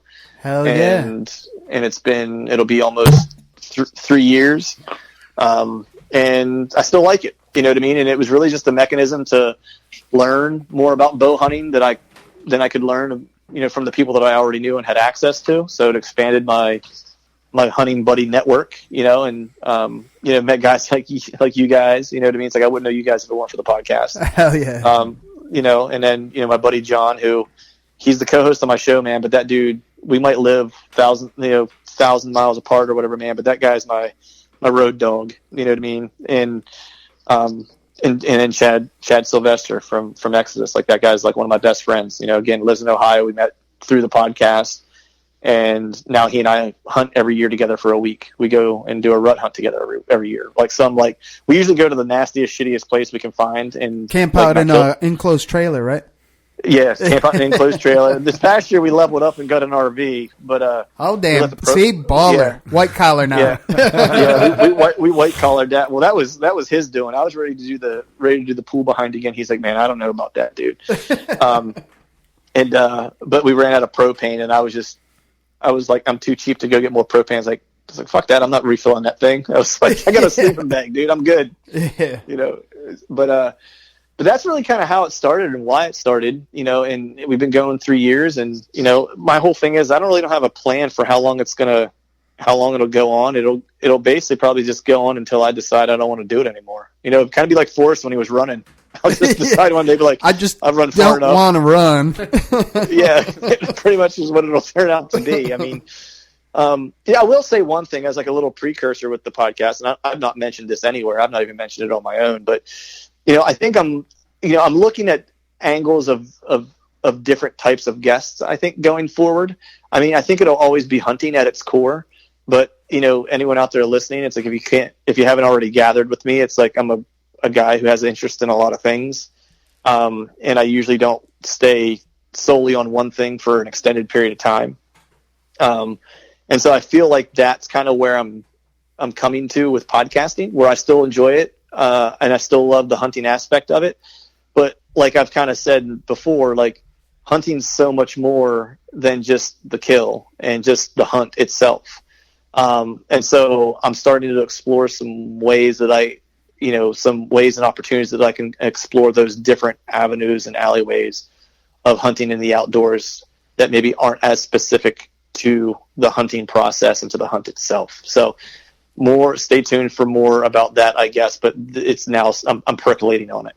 Hell yeah. And we encourage it and we'll definitely support it. And to piggyback off that, we will be having another beer special podcast in front of a live listener audience. April 22nd will be released live at Shabeen Brewing. And that's reversed. Yeah, it is going to be a reversed episode. We're going to be the ones being interviewed by non-hunters and soon-to-be hunters. So that's awesome. Yeah, it's going to be pretty cool, and we'll be able to crack some beers and talk some deers, Nice, man. Bringing it back. That's killer. Yeah. So that's really cool. Actually, how'd you come up with your name for your podcast? I've always been very curious because it's such a at roots name. How'd you come up with that? So it was so for me, so going back to like what I was talking about, so I always hunted growing up. Like I didn't get into bow hunting until I think I was 30, right? And I'll be 41 this month. I'll be 41 in April, or I am turning 41 in April. So like for me, I was always around hunting, but bow hunting was something I picked up later in life. And really what it was like, I think it just like, I didn't have the maturity and the patience for it whenever I was younger, you know, cause I had a bow around. Like if I went to my dad when I was a kid and said, hey, I'd like to bow hunt, like my dad had been all about it. You know, it's like, even though he didn't bow hunt much, like it's just, I want to be out in the woods and I want to hunt more. Like he'd been all for it. But like, so it was really when I started bow hunting and I had like a few really, really close like interactions, you know, with deer and just like in wildlife in general. And going back to what I was talking about before, where, you know, the whole idea behind the coffee stuff, where it's like, you know, the timber gives so much to me that I could live 10 lifetimes and never give back the equal amount into what, I guess, in comparison to what it's given me. And so I was sitting in a stand, you know, one day and I was thinking about starting the blog and stuff like that. And it just dawned on me that, like having that serenity and being able to kind of wrestle with my own thoughts and sometimes my own demons that are in my head while I'm in a tree stand is just probably one of the most truthful places I've ever been in my life. To where, again, Mother Nature can be a cruel bitch or she can be loving and kind, and she doesn't care who you are, what walk of life you're from. Her response to you will always be truthful, right? So if you put yourself in a bad situation and you have a bad mental state, the truth of the matter is she will probably do you harm, right? If you are in a positive mental state and you are making the right efforts and you are, you know, trying to persevere, she will probably reward you in the same way with a truthful response. And so it was that whole idea that I was sitting in a tree stand and I was like, and it's probably one of the most honest type of hunting that I'd ever experienced. And I've done hunts in Alaska, and I was like, this was the most honest approach to hunting that I've ever felt in my life. And that was kind of where the name came from, where it was like truth from the stand. That was it. Dude, that is probably the most badass way to come up with a name. Yeah, because I always wonder, and maybe this is a good question to start asking every podcast host that comes on the show. Because I'm just always curious on how everyone came up with their name. Because every podcast has their own story. And honestly, I'm glad I asked you. I don't even know if you've ever revealed that anywhere. I never have. No, I mean, people have asked me like outside of like podcasts or whatever, like friends or family or whatever. You know, and it's like I always give them that same answer. But like, I don't know. I feel like unless you appreciate the woods the same way, like you don't really get it. You know what I mean? Word. But it's yeah, I don't know. It was one of those things where there was no marketing behind it. There was no testing. There was no, like, even though I'm a marketing guy, you know what I mean? There was no like ulterior motive of like, I think this will look good on a shirt or what, you know what I mean? There was none of that. It was literally just how the timber made me feel, you know, and that was just the only way that I could really express it was that it was the most truthful and honest space that I've ever been in. That's gang. So, that's gang for sure. Yeah. So, in transition to that, how'd you actually end up running into Kevin out of Michigan? That's another curiosity of mine from Deer Hunter Podcast. Yeah. So Kevin and I, the podcast was. I don't know how old the podcast was. Maybe it was a year old, possibly. I think it was maybe a year old. I think just over, if my memory serves me correct. What's that? I think just over a year, if my memory serves me correct. The only reason I know this is because I'm new to the deer hunting game. Like, I always bow hunted, but it's only been 2 seasons deer hunting, and that's another show that how I found Deer Hunter is through you, actually. Right. Yeah. So I mean, it was something. The Truthful in Stand podcast was around for like a year, a little over a year, something like that. And he ended up reaching out to me, and like he had listened to the show, and he just, I think he messaged me on Facebook maybe or Instagram or something, and he said, "Hey, I listened to the show. I'm thinking of starting my own podcast. Wanted to know if you'd have time to chat, if you'd be willing to kind of talk through." Like what gear you're using and maybe give me a hand. And I was like, sure, man. I was like, yeah, dude, like, here's my number. Give me a call. And so he gave me a call. And when we talked a couple different times, we talked about, what mics I was using and, what, recording platform I was using and, how I was getting guests, like how I went about getting guests, just like normal shit whenever you're starting something and you don't have, someone next to you or that knows how to do it or that is doing it, you could ask for advice. And he was just saying, hey, I want to do this thing. Like, how did you get yours off the ground? And I told him, this is what I'm doing. This is how I do it.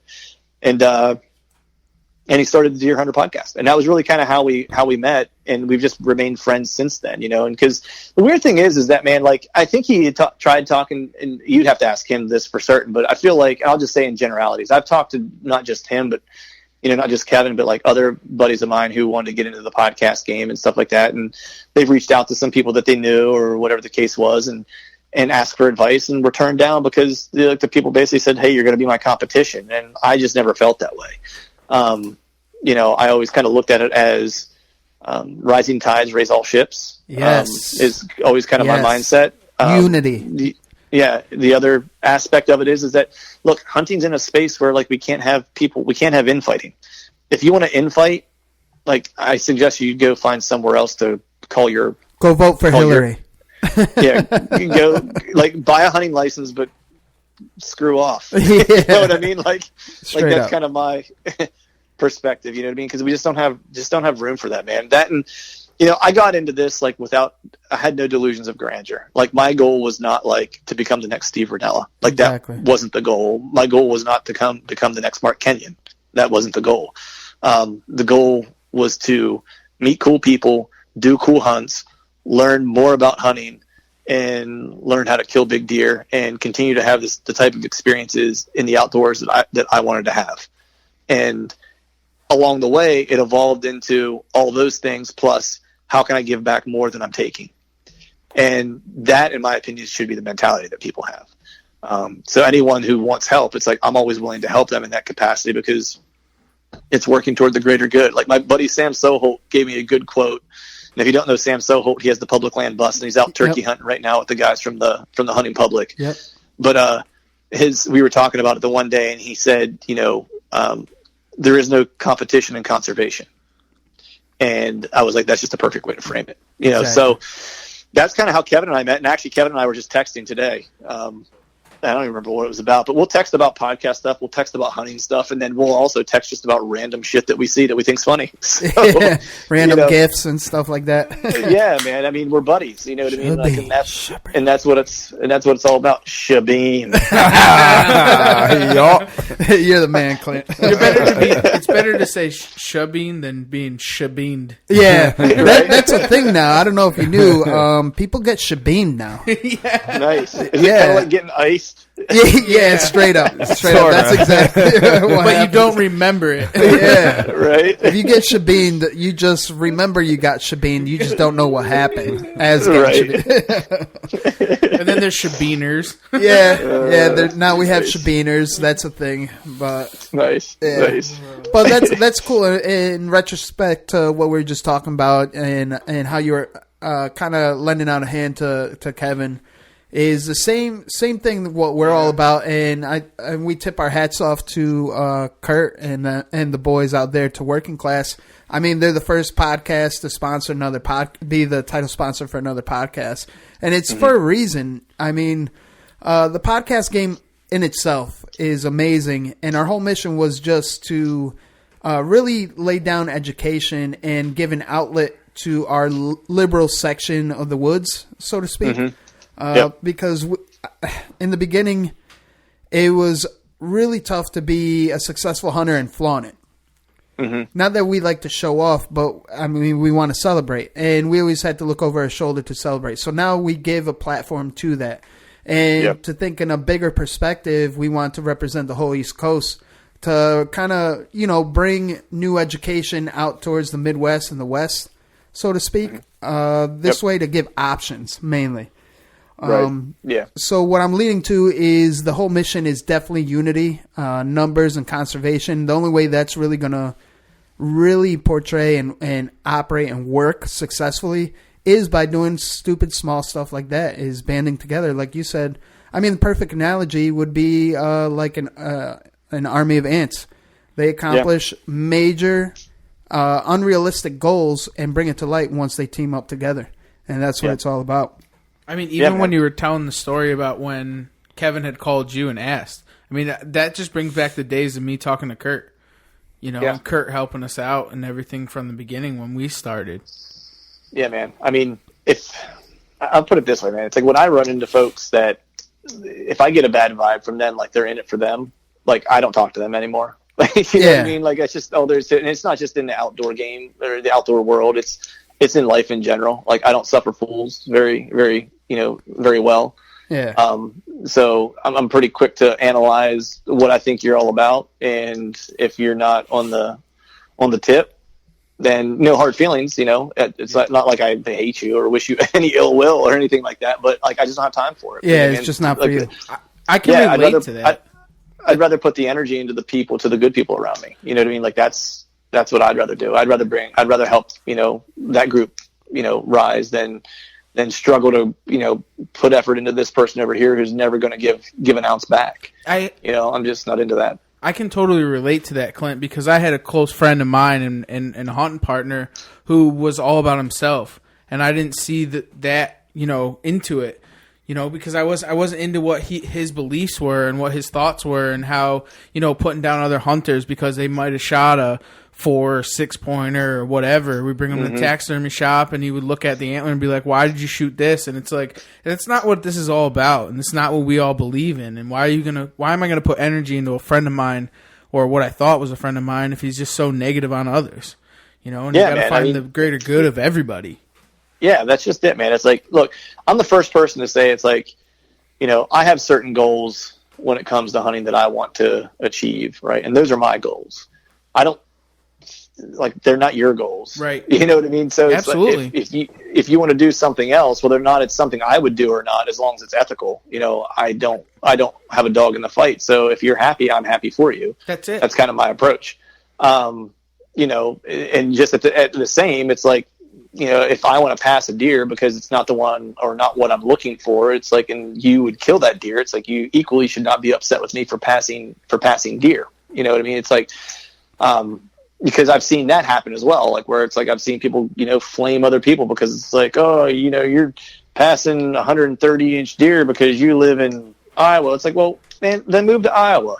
You know what I mean? Like, I don't exactly. Like, why, like, don't be salty because like one guy lives in one chunk of dirt and you live on a different chunk of dirt. You know what I mean? Like if it's that big of a deal to you, then like pack your shit and move to Iowa. You know what I mean? Like it's that simple. Shabeen to that. Yeah. But it's the truth of it. I mean, if we live in New England and there's not that many big deer here, you know what I'm saying? A 140, 130, you're talking about we the just keep it 7-pointer. Secret, actually. Well, I know, but we keep it secret. But we don't want everyone to know. Like you're saying about the 7-pointer before earlier in the episode. I mean, like that's a great fucking deer for Pennsylvania.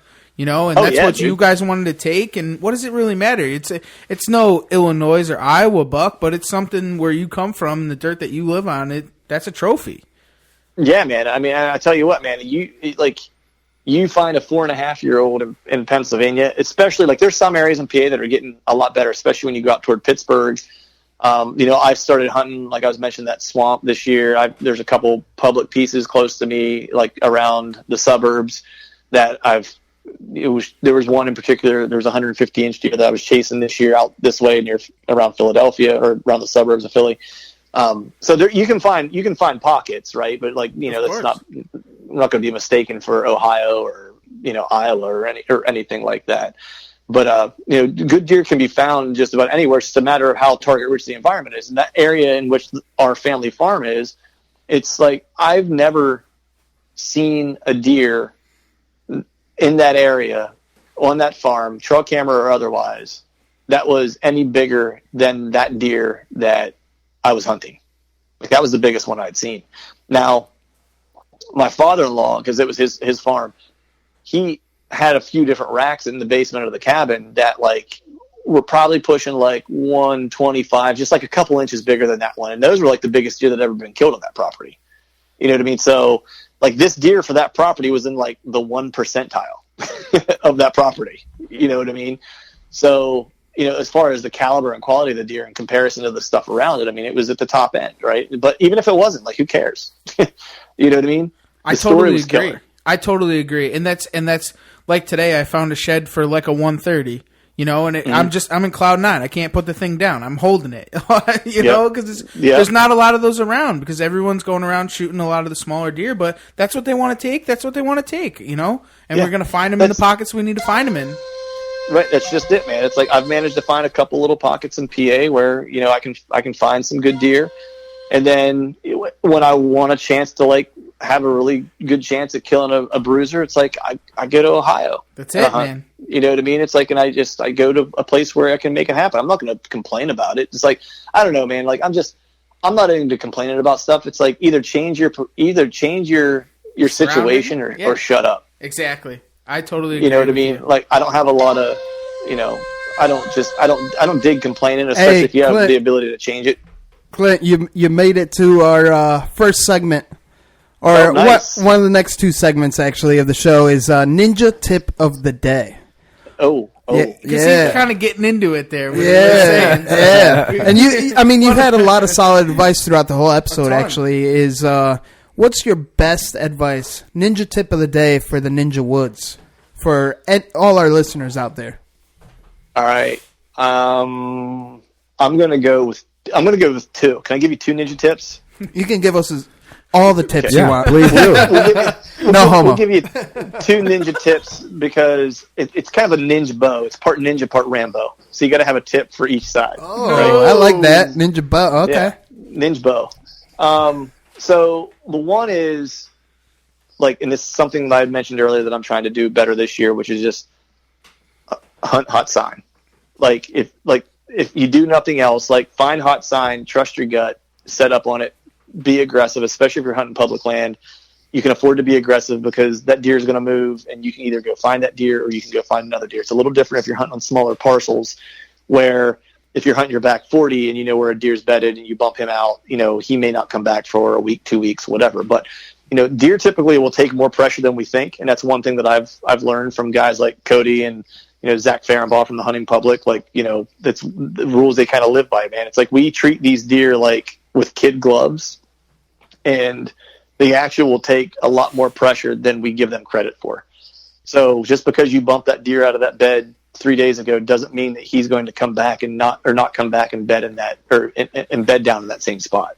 Right now, if he's encountering danger repeatedly there, he might not come back. Right. But the whole idea is that bed is set up, or that cover is set up for that buck wherever that might be, so he can evade danger. Not so that he doesn't ever encounter it, right? His goal is to never encounter it, but the goal of the cover and that bedding is to be able to evade danger, right? And so by evading danger, you're just kind of reinforcing the idea that set's bulletproof for him. So if you had a hidey hole and someone was trying to kill you, and every time they came by, you got away, would you stop going to that hidey hole, or would you think, man, I'm bulletproof in this? Hell yeah. I was actually I was waiting for a good time to chime in, because that's something that Clint Campbell always talks about, being one with the herd, and he says exactly that, is that big bucks stick to their bedding if it works. So even if you bump a buck out of bedding, don't be afraid to hunt that bed. Well, dude, bumping a buck, this is something, again, like, not that I'm, you know, name plugging or whatever, but, like, you know, when I decided I was going to try to start hunting more aggressively and hunt more using hot sign, there were two guys that really kind of that changed my perspective on how I was going to approach it. One was Zach. The other one was Cody Shabeen. Yes. Yeah, I just got to say, I love you, man. Hell yeah. and one thing that Zach had mentioned when he and I were talking that I really kind of took away that I had never thought about it really was that, he's like, people look at bumping a buck as a bad thing during the season. He's like, and of course, you don't want to bump a buck, right? Like if you can help it, you don't want to, right? Because like if you think you know where he might be, then you don't want to bump him, right? But the second best thing you can do is bump him because that is the best intelligence you will ever get about what that deer was doing that day at that time. You saw him, right? It's like, that's where he's bedding. He's using it on a north wind now. You know what I mean? He's there on a high pressure day. He's like, you know what I mean? Like that puzzle piece is so valuable that it's not a bad thing that you bumped him, especially because now you just reinforce that set is still bulletproof for him. And so you got the info and you reinforced his bad behavior. And so now you should be able to set up and kill that deer. Straight up. So that's the one piece of advice. The other piece, I'm going to keep it real simple. Everyone needs to be hunting in a tree saddle. And full stop. Saddle up. Oh yeah, saddle up. Saddle up. You heard that Boneyard from Wild Edge Inc? Swang and bang. Yeah. And that's what I'm on that Wild Edge tip this year for the that's going to be my climbing mechanism this year. Hell yeah. I might know a guy to hook you up. Yeah. Yeah, nice. Yeah. That'd be great. I'll be rolling probably just 4 steps with a nader and a swader. Yeah. So getting even more ninja like. Last year I used sticks, which was fine, but I'm trying to lighten my load a little bit and lower my profile and be able to run a smaller bag. You know what? Not to cut you off. I know you mentioned the swader. The swader though, don't you find it more effective it being a little shorter than how it comes typically? Because we were doing a lot of trial and error this past weekend, and just by shortening up the swader, it made the nader more efficient. Actually, that's what I found. Anyway, mine could probably just be a touch shorter. But, I mean, I think we probably got ours from the same guy. Yeah. And I think the challenge is like, I mean, he measured me and stuff like that, but to like, it would have been different if we lived close together where it's like he could have started putting it together, then like clipped it on me and said, okay, do we need to move anything? And then like, okay, now let's move this. Cause that's real. I mean, it literally might be 2 inches too long. You know what I mean? Like, I feel like it just needs to be a little bit shorter. Exactly. But I'm able to use it, so it's not a big deal. And if I need to shorten it, I'll just tie a knot in it. Hell yeah, and be done with it. Yeah, well, that's actually what we ended up doing. And what was actually very effective, not to get off subject, just using a nader and doing a pull up. I mean, three steps, maybe 4 steps max, and you're up high enough to make things happen for the magic hour. I do also have a 5-step climbing nader that I'm going to try. If I know for sure I'm going to be getting into a straight tree, I might use that. Dude, those are tough though in the dark. That's the only discrepancy with that. I got night vision goggles though, man. Oh damn! We ain't high tech on your level. I'm just kidding. That's that. Yeah, that's that white collar. My bad. I just think I got night vision. I got a question. Are you a platform guy? Are you a ring of steps guy? Like platform. Yeah. Yeah. It's just I don't know, man. Like the ring of steps. Like I just don't know that I can. Just don't know that I can get down with it. Yeah, I'm just asking your opinion. You know what I'm saying? I mean, what I find more effective actually is the platform with a step on the other side. So this way you get the full 360 all the way around. I've done that with when I was using climbing sticks last year. It's like I would set a stick like right near where about the same height as my platform. That way I could get on the around opposite end, the other side and have something to stand on. Yes. Yeah. But I like the platform just from the perspective of I transitioned from hunting out of stands, out of small hang-ons and stuff like that. It was always mobile, but it's just small hang-ons. And for me, making the transition in year one, of saddle hunting, it was just I felt way more like I was going to be able to assimilate more quickly if I had something that was somewhat familiar. And so keeping my feet on some type of platform was just like a level of familiarity that I felt like would make it a little less of a transition. And and it did. It didn't give me any hiccups. I mean, I killed the third sit in that saddle. So that's awesome. Yeah. Hell yeah. And I mean, that was perfect ninja tip. And we're starting to wind down in the episode, but there's still, we're gonna have to have you on again because, dude, I literally have like pages of questions that I'm trying to pick out the best ones for the first time around. Nice. But like your most memorable hunt. Now that we're talking hunting again, especially out of a saddle and stuff, what's your most memorable hunt? And while you describe this to our listeners, I'm going to take a little pee break. So please elaborate. Yeah. I will. I think my favorite hunt was probably, there's two. I kind of waffled back and forth between the two of them. One was that Alaska hunt because it's just like if anyone ever gets a chance to go to Alaska and hunt it, it's incredible. It's like no other land you'll see anywhere.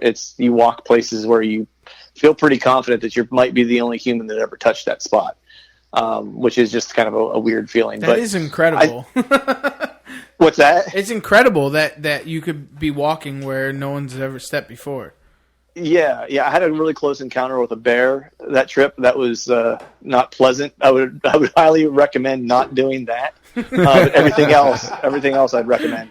But I think the trip that I took to Montana for my first archery elk hunt was probably one of my most memorable hunts, and I didn't kill anything. It was me, my cousin, and two of our buddies, and our one buddy, Luke Scheimer. He's a savage. He lives out in Montana. They go out every year. My cousin and my buddy go out every year, and this year they're like, "Hey, why don't you come out?" And so finally this particular year, I was like, "Yeah, you know what? I'm gonna, I'll make the trip with you guys."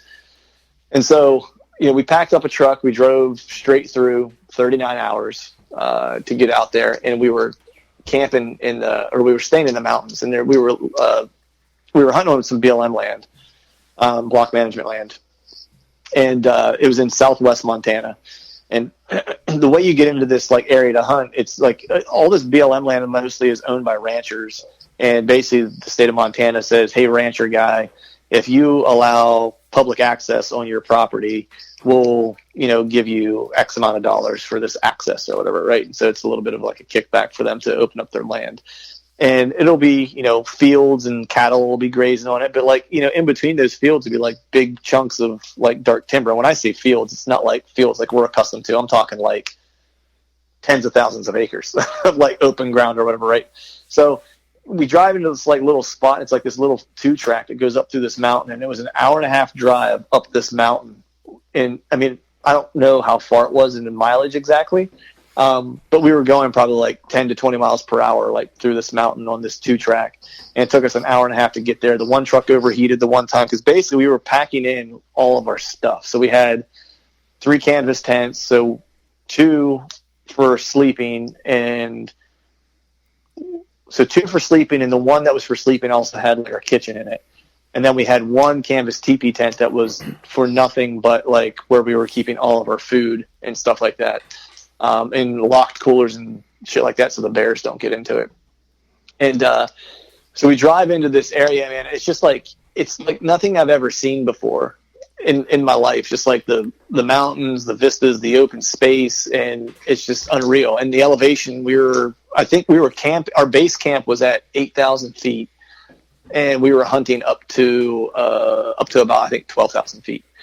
And so to get ready for that trip, it's like I went a little overboard. I was doing marathon training style stuff where I was doing interval sprints with 40-pound vests, up inclines, for months leading up to it. So I was in probably the best shape I've been in since I was probably in high school, to be honest. Ain't seeing that again. But I caught that, by the way. Yeah. It was I was like, this, I'm in baller shape and this is killer. I was like, but man, this is a lot of work. I'm into grinding, but I was like, this is a whole different level of grind. So the first morning we wake up, I'm all jazzed. We went out and we glassed for elk, and you wake up in the morning, I don't even know what time we were getting up, maybe 5 or whatever. And we're getting, eating our breakfast and kind of packing our bags, getting ready to leave for the day and hike out. And you walk outside and we get to this glassing vantage point, and we can't see any elk yet because it's still kind of dark down in the valley. And you just start hearing bugles rip off, like just screaming. And you're like, that was the first time I've ever heard it in the wild, and it's insane. We glassed a couple bulls. We split up, so I was with my buddy Luke, and we went into this dark timber area where there was a wallow that he knew there were some elk that liked to bed down in this area. So we went down there. We actually kicked up 2 bulls and jumped them out of their beds, which sucked because we knew where they were at. If we were been a little bit more patient, we might have had a chance at them. That was kind of like day one. Fast forward, I ended up sneaking up on a nice mule deer. That he ended up seeing me at the last moment, and then he kind of we were up on top of this scree slide, and there was this little plateau that had some grass, and he was up there feeding it. And we went down the back side of this mountain that was all kind of grassy, and then it went down into this huge kind of plains almost kind of area, and he was moving down that way, and so I actually got to put on a stock for him, and I just lost light. I was gaining on him. I needed probably another half hour. I was in my bare feet walking, so my boots weren't making noise on the rocks and stuff. My buddy was filming it, so I was hoping I would get a kill because it would have been a super rad, footage to make happen. So I had a chance at that. We went to this other mountain. We split up the one day. And, I did, it was kind of interesting because, you get out in these huge spaces like this, you're used to, being in the timber and you feel comfortable and confident in the timber. And then you go into these places where it's just, a whole different ball game. And it is, the eeriest feeling to, all break up and be all right, it's 10 o'clock. Let's meet, at this GPS coordinates at, 4 p.m. to hike out.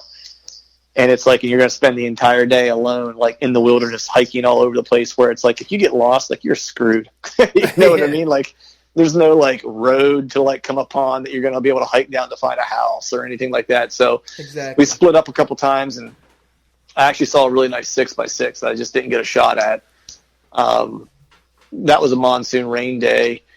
And then that day, the next day it snowed really hard, and we ended up hiking into this, other spot that we wanted to hunt at. And it was a 4-mile hike in just to get to the spot where we wanted to start. And that day ended up being a 15-mile day of hiking in shin deep snow, which was brutal. Damn, that is brutal. That was brutal. Sure. I actually fell asleep on the top of this mountain. It was so windy at the top of this mountain, snow whipping around, that I was so tired, from that hike. Because at that point, I'd done, I think, just about 8 miles. And then from where I was at, I had to turn around and head back, which was going to be about 7-mile hike back to where I needed the extraction point, or back to camp. And I was so tired. I was like, man, I just need to sit down. And it was so windy up there. I ended up digging a hole in the snow and laying, and then putting my rain gear underneath me and laying down in the snow and falling asleep for 2 hours on the side of a mountain because I was just done. That's savage, straight up savage for sure. Yeah, which I was that's how people die here, hypothermia. You fall asleep in some snow. Well, you did it right though. Idea. Yeah, you did it right though. But so that was that trip, and then we did end up killing a bull. So my cousin missed a mule deer. We saw a couple other bulls. My cousin he had a bull that just wouldn't give him a shot. It was probably about 340 inches. It was a nice bull. And then my buddy Luke and I, it was next to the last day, we went to this other spot, and we all hiked up to the top of this mountain together. And then we were all splitting off because there were bulls bugling. And Luke and I were well, we're going to go to the right down over this, ravine here, and we're going to hike along the side of this mountain. Because he knew, historically, he had seen bulls down in there before. And so my cousin and our friend Matt went the other way. And we get down in there, and we had 3 bulls working like clockwork. And I was he's this is going to happen. So to rewind for a second, before we left, we actually drove to a different part and parked the truck on the side of this mountain and hiked into this different area. And so when we were leaving, it was a Sunday. And my friend Luke looks at me, and again, this dude will go into the backcountry of Montana for a day. He won't take a bottle of water, no food. He'll literally chug a bottle of water before he leaves, slam a granola bar, and take off. And that's it. At altitude, he's just he's part goat, I think. And he's looking at me. He's like, Campbell, it's no pack Sunday. I'm what are you talking about? He's it's no pack Sunday. He's man, if we don't take gear, he's we'll definitely kill something. And I was like, man, shut up, dude. I was like, I'm not from Montana, dude. I was like, I'm taking a backpack with like a bladder. I was like, because I need like a gallon of water. I was like, so like you can go ahead and not take your pack. I'm going to take my pack. He's like, all right. So we take off, and immediately we have 3 bulls working. And one we knew pretty quickly like he wasn't going to play because he was down over this ravine, and we could hear he had cows with him. So we knew he wasn't going to make a move. So we kind of worked. I guess it was to the east along this mountain range. And we had 2 more bulls working, and another one, he wasn't going to play games either. The other one kept trying to commit, but then he would back off, and we would cow call, and he would back off, and we would cow call, and he would come in, and he would back off. And so we knew he was a satellite bull because Luke was like, that's a satellite bull won't commit to a cow unless he gets like so far away from a herd bull because he's afraid he's going to get his ass kicked. So we kept kind of working toward him, and he just kind of kept moving away from us a little bit, then moving back in. So finally we decided, you know what, let's get aggressive. He's like, I'm gonna call. And when he bugles, we're going to sprint toward him until he's done bugling, because when he's bugling, he can't hear you. So we were like, all right, cool. He'd call, the elk would bugle, we would sprint as far as we could sprint until he stopped bugling, then we would stop. And then we would wait. We wouldn't do anything, kind of like your turkey hunting, like you go silent for a little bit. And then we would cow call again, and he would rip off a bugle, and we would run again. And we did this for, I don't know, probably like 20 minutes until we finally got to a point that we were probably like 80-ish yards from this bull. Like we could hear him. We felt like he was probably about 80 yards away. And it must have been like, we must have broke like his like ring of comfort or whatever, because now like when we would call, his bugle was getting closer. So he was starting to move in on us. So we started just like kind of creeping up on him a little bit. And so my buddy Luke gives out one more cow call, and he's like, hey, I'm going to go back here behind you, and I'm going to just go up the mountain just above you a little bit and call and see if I can't bring him straight across you for a dead-on broadside shot. And I'm like, all right, cool. So he goes to turn around, and before he could turn around, I looked up, and I just grabbed his arm, and I'm like, dude, wait a minute. He's like, why, what's up? And I was like, he's standing right there. He was like 40 yards away walking toward us. And I'm like, you got to be kidding me. My first elk hunt, like I'm going to get to fucking kill a bull like this. Like my mind is blown. He's walking toward us, and he gets about 30 yards away from us and just rips off a bugle and just screams at us, dude. Like, it's one of those things, like, when you see it on TV, it doesn't do it justice, man, because when you're that close, it's like someone just, like, shot sound waves through your chest. Did you get goosebumps? No, I think it pooped a little bit.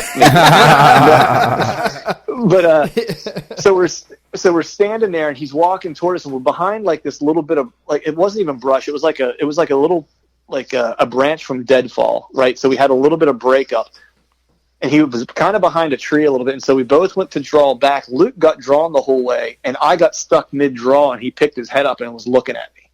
And so I'm holding my bow at like half draw. Like, I'm not into let off yet. So I was shooting like, I don't know, it was probably like 67, 68 pounds. And so I'm holding my bow at like 67 pounds at like half draw. And I'm like, I can't move. He's going to see me. I can't blow this chance. I'm holding. He finally turned his head to the side where his like eyes weren't pointing toward me anymore. And I had just a little bit of breakup. I got it the rest of the way back. Now, Luke and I are standing literally almost shoulder to shoulder. Like, we might be 2 feet away from each other. I had a shooting lane in front of me. He had a shooting lane in front of him. He was literally walking down the center of us. If he turned to the left, Luke had a shot. If he turned to the right, I had a shot. He got to 26 yards, and he turned to my left, directly broadside of Luke, and Luke stuck it right in his heart, and that was it. He spun around, broke the arrow off. He didn't run. He started limping right away, and like, he was a sick elk from the start. Like, I knew he was dead. Like, I watched the arrow go through, so I knew it was a good hit. And he walked away, and Luke whispers over to me, he's like, did you see the hit? And I was like, yeah. He's like, is it good? And I was like, dude, you pinwheeled him. I was like, that's a heart shot. And all of a sudden his back legs start shaking. Like, he's now like only like maybe 45 yards away. Back legs start shaking. Back legs give out. He hits the ground, slides down the side of this mountain. And that was it. We walked up on him. He was a nice 5x5 public land bull. And this is where it gets fun, because Luke didn't bring a pack.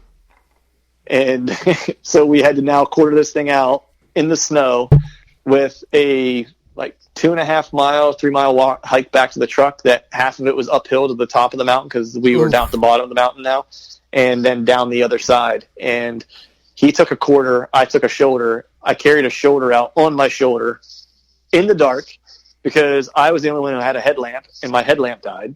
Like as soon as we start, like 10 yards into the hike out, my headlamp died. So we did the whole hike in the dark. And of course, like there was bears around because there were bear tracks right where we were like keeping this thing out. And we got back there and I cussed him. And then we went back the next day because it was getting really cold that night. So we went back the next day as a team, all 4 of us. It was our last day there. We hunted our way in, got to the bull, started butchering him. And then I made a little fire, and we sat down. We cut off some backstrap, made backstrap over an open flame, had lunch there. It was just 4 dudes hanging out in the woods. We took like bark off of old deadfall trees and made like little places for us to sit and lay down. And we just laid there around the campfire, man, eating elk right off the carcass, and trading stories and just thinking about how cool it is that we got to do that and the experience that we had. And it was with 4 dudes that I love like brothers. And I couldn't have asked for a better experience. And we finally all got everything packed up, got everything butchered and packed him out and got him back to Luke's cabin there in Montana. And we ended up taking off the next day to head back to PA. Dude, that is insane. Yeah, that's an incredible story, man. Shabine. Make it a second. Yeah. Shabine. One more? Can we get one more here? All right, fuck it. Shabine. Yeah. So yeah, man, that was my Montana trip, man. Those dudes are like, yeah, man, those dudes are some of the best dudes to hunt with, and just, I didn't get to kill anything, right? I went to full draw on 2 different mule deer. I went to full draw on an elk, and it just, wasn't my day in the elk woods, but it was Luke's. I filmed the recovery, and it's just one of those things, man. It's like I'll never forget it. It was just like, if nothing else, man, laying there on the side of a mountain in the middle of Montana in the wilderness, not a soul around, right? And a nice little campfire going with your buddies, an elk down in front of you. You're carving raw meat right off the animal. You're putting it on a stick that we sharpen like with our knives, right? And you're just cooking it over the fire while you're laying there. It's like it doesn't get any more organic and raw than that, and it just kind of fed the entire experience, man. It just felt like it was right. Hell yeah. All this positivity going around.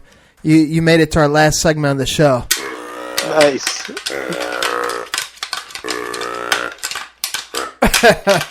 Nice. Clint Campbell from Truth from the Stand. What rattles your antlers? What gets under your skin in the outdoors? Like what pisses me off? Yeah. That thing? What rattles your antlers? I think people who, a couple different things, and that all could probably be classified as the same thing, but I think people that take more than they give to the outdoors tick me off. I think that there's a lot of folks out there that are on the take, and I'm not going to name names, but I think there are hunting celebrities that are on the take as well. And I operate under the assertion that, to whom much is given, much is required. And I don't know that necessarily everybody follows that, right? Because I think we often forget that this thing that we do hunting is not a right, it's a privilege. It's a way of life too. And if we don't do everything we can to retain that privilege, eventually we will lose it, right? Because we are given this privilege by the grace of the 96% of the Americans in this country that do not hunt. And that is a fact. And so those who take and don't give back piss me off. I think there's no room for them in my opinion. But it's that, and just disrespect, man. Like let people hunt and be who they want to be. You know what I mean? Like it's like, I don't care if you use a gun, use a crossbow, use an arrowbow, like use whatever. You know what I mean? It's like, if you're a hunter, you're a hunter, and I'm down with you. Just don't be a peckerhead. To put it lightly. You know what I mean? Yeah. Douchebag, pepperhead, dickhead. I totally agree with it. I mean, life isn't hard, man. Like, you know what I mean? Like, that's like, well, I shouldn't say life isn't hard. Choices, let me put it this way. Knowing the right thing to do isn't hard, right? that's usually pretty apparent. Like, those things are pretty obvious. It's the ability to do them whenever you may not have as much personal gain from doing them is the hard part.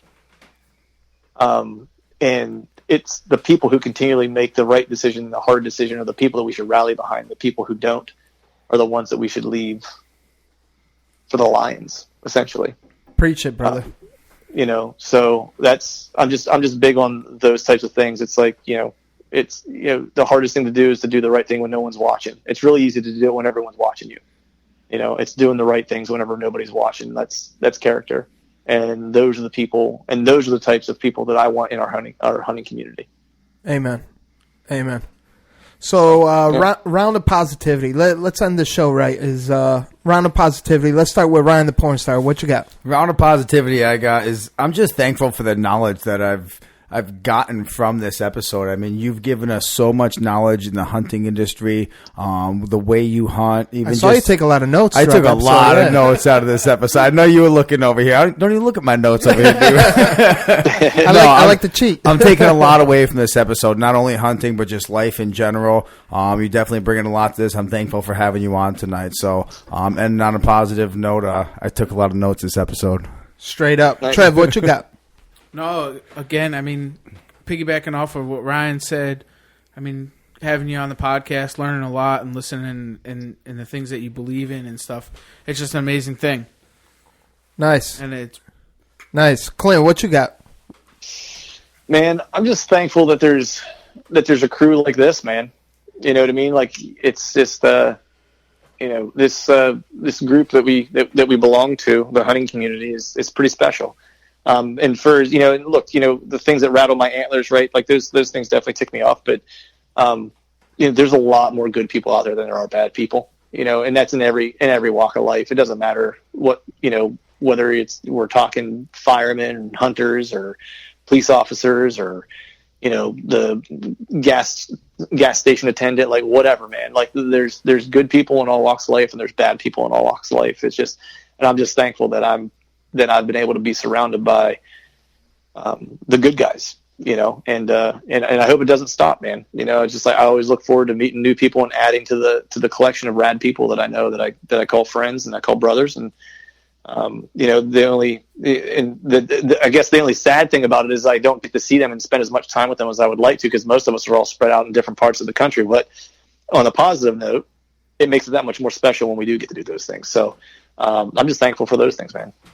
Amen. And what I bring positive to the table is just that, hooking up, especially through the off season trade show season, is like, yeah. You catch up with familiar faces. It's like riding a bike, like you never lost touch, and just catching up. And this right now, the brotherhood, spreading the knowledge, and then having you on, Clint, from me becoming a listener to looking up to you to now having you on the show, and then being on the I won't say same caliber, but same playing field anyways.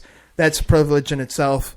And for all you listeners out there, Clint Campbell from Truth from the Stand, you can find him anywhere a podcast is found, as well as Instagram, Facebook, and probably more social media platforms. So keep an eye out. And fellas, on that note, stay stepping.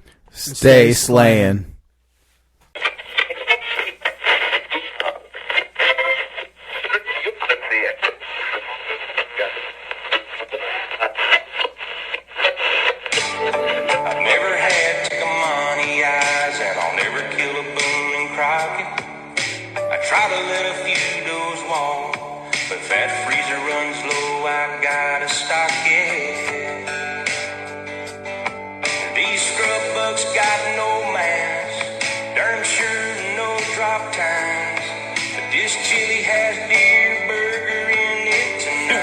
Podcast go straight to hell. Yeah. Speaking of hell, check out East Coast Bowhunting Podcast. We keep it real on East Coast.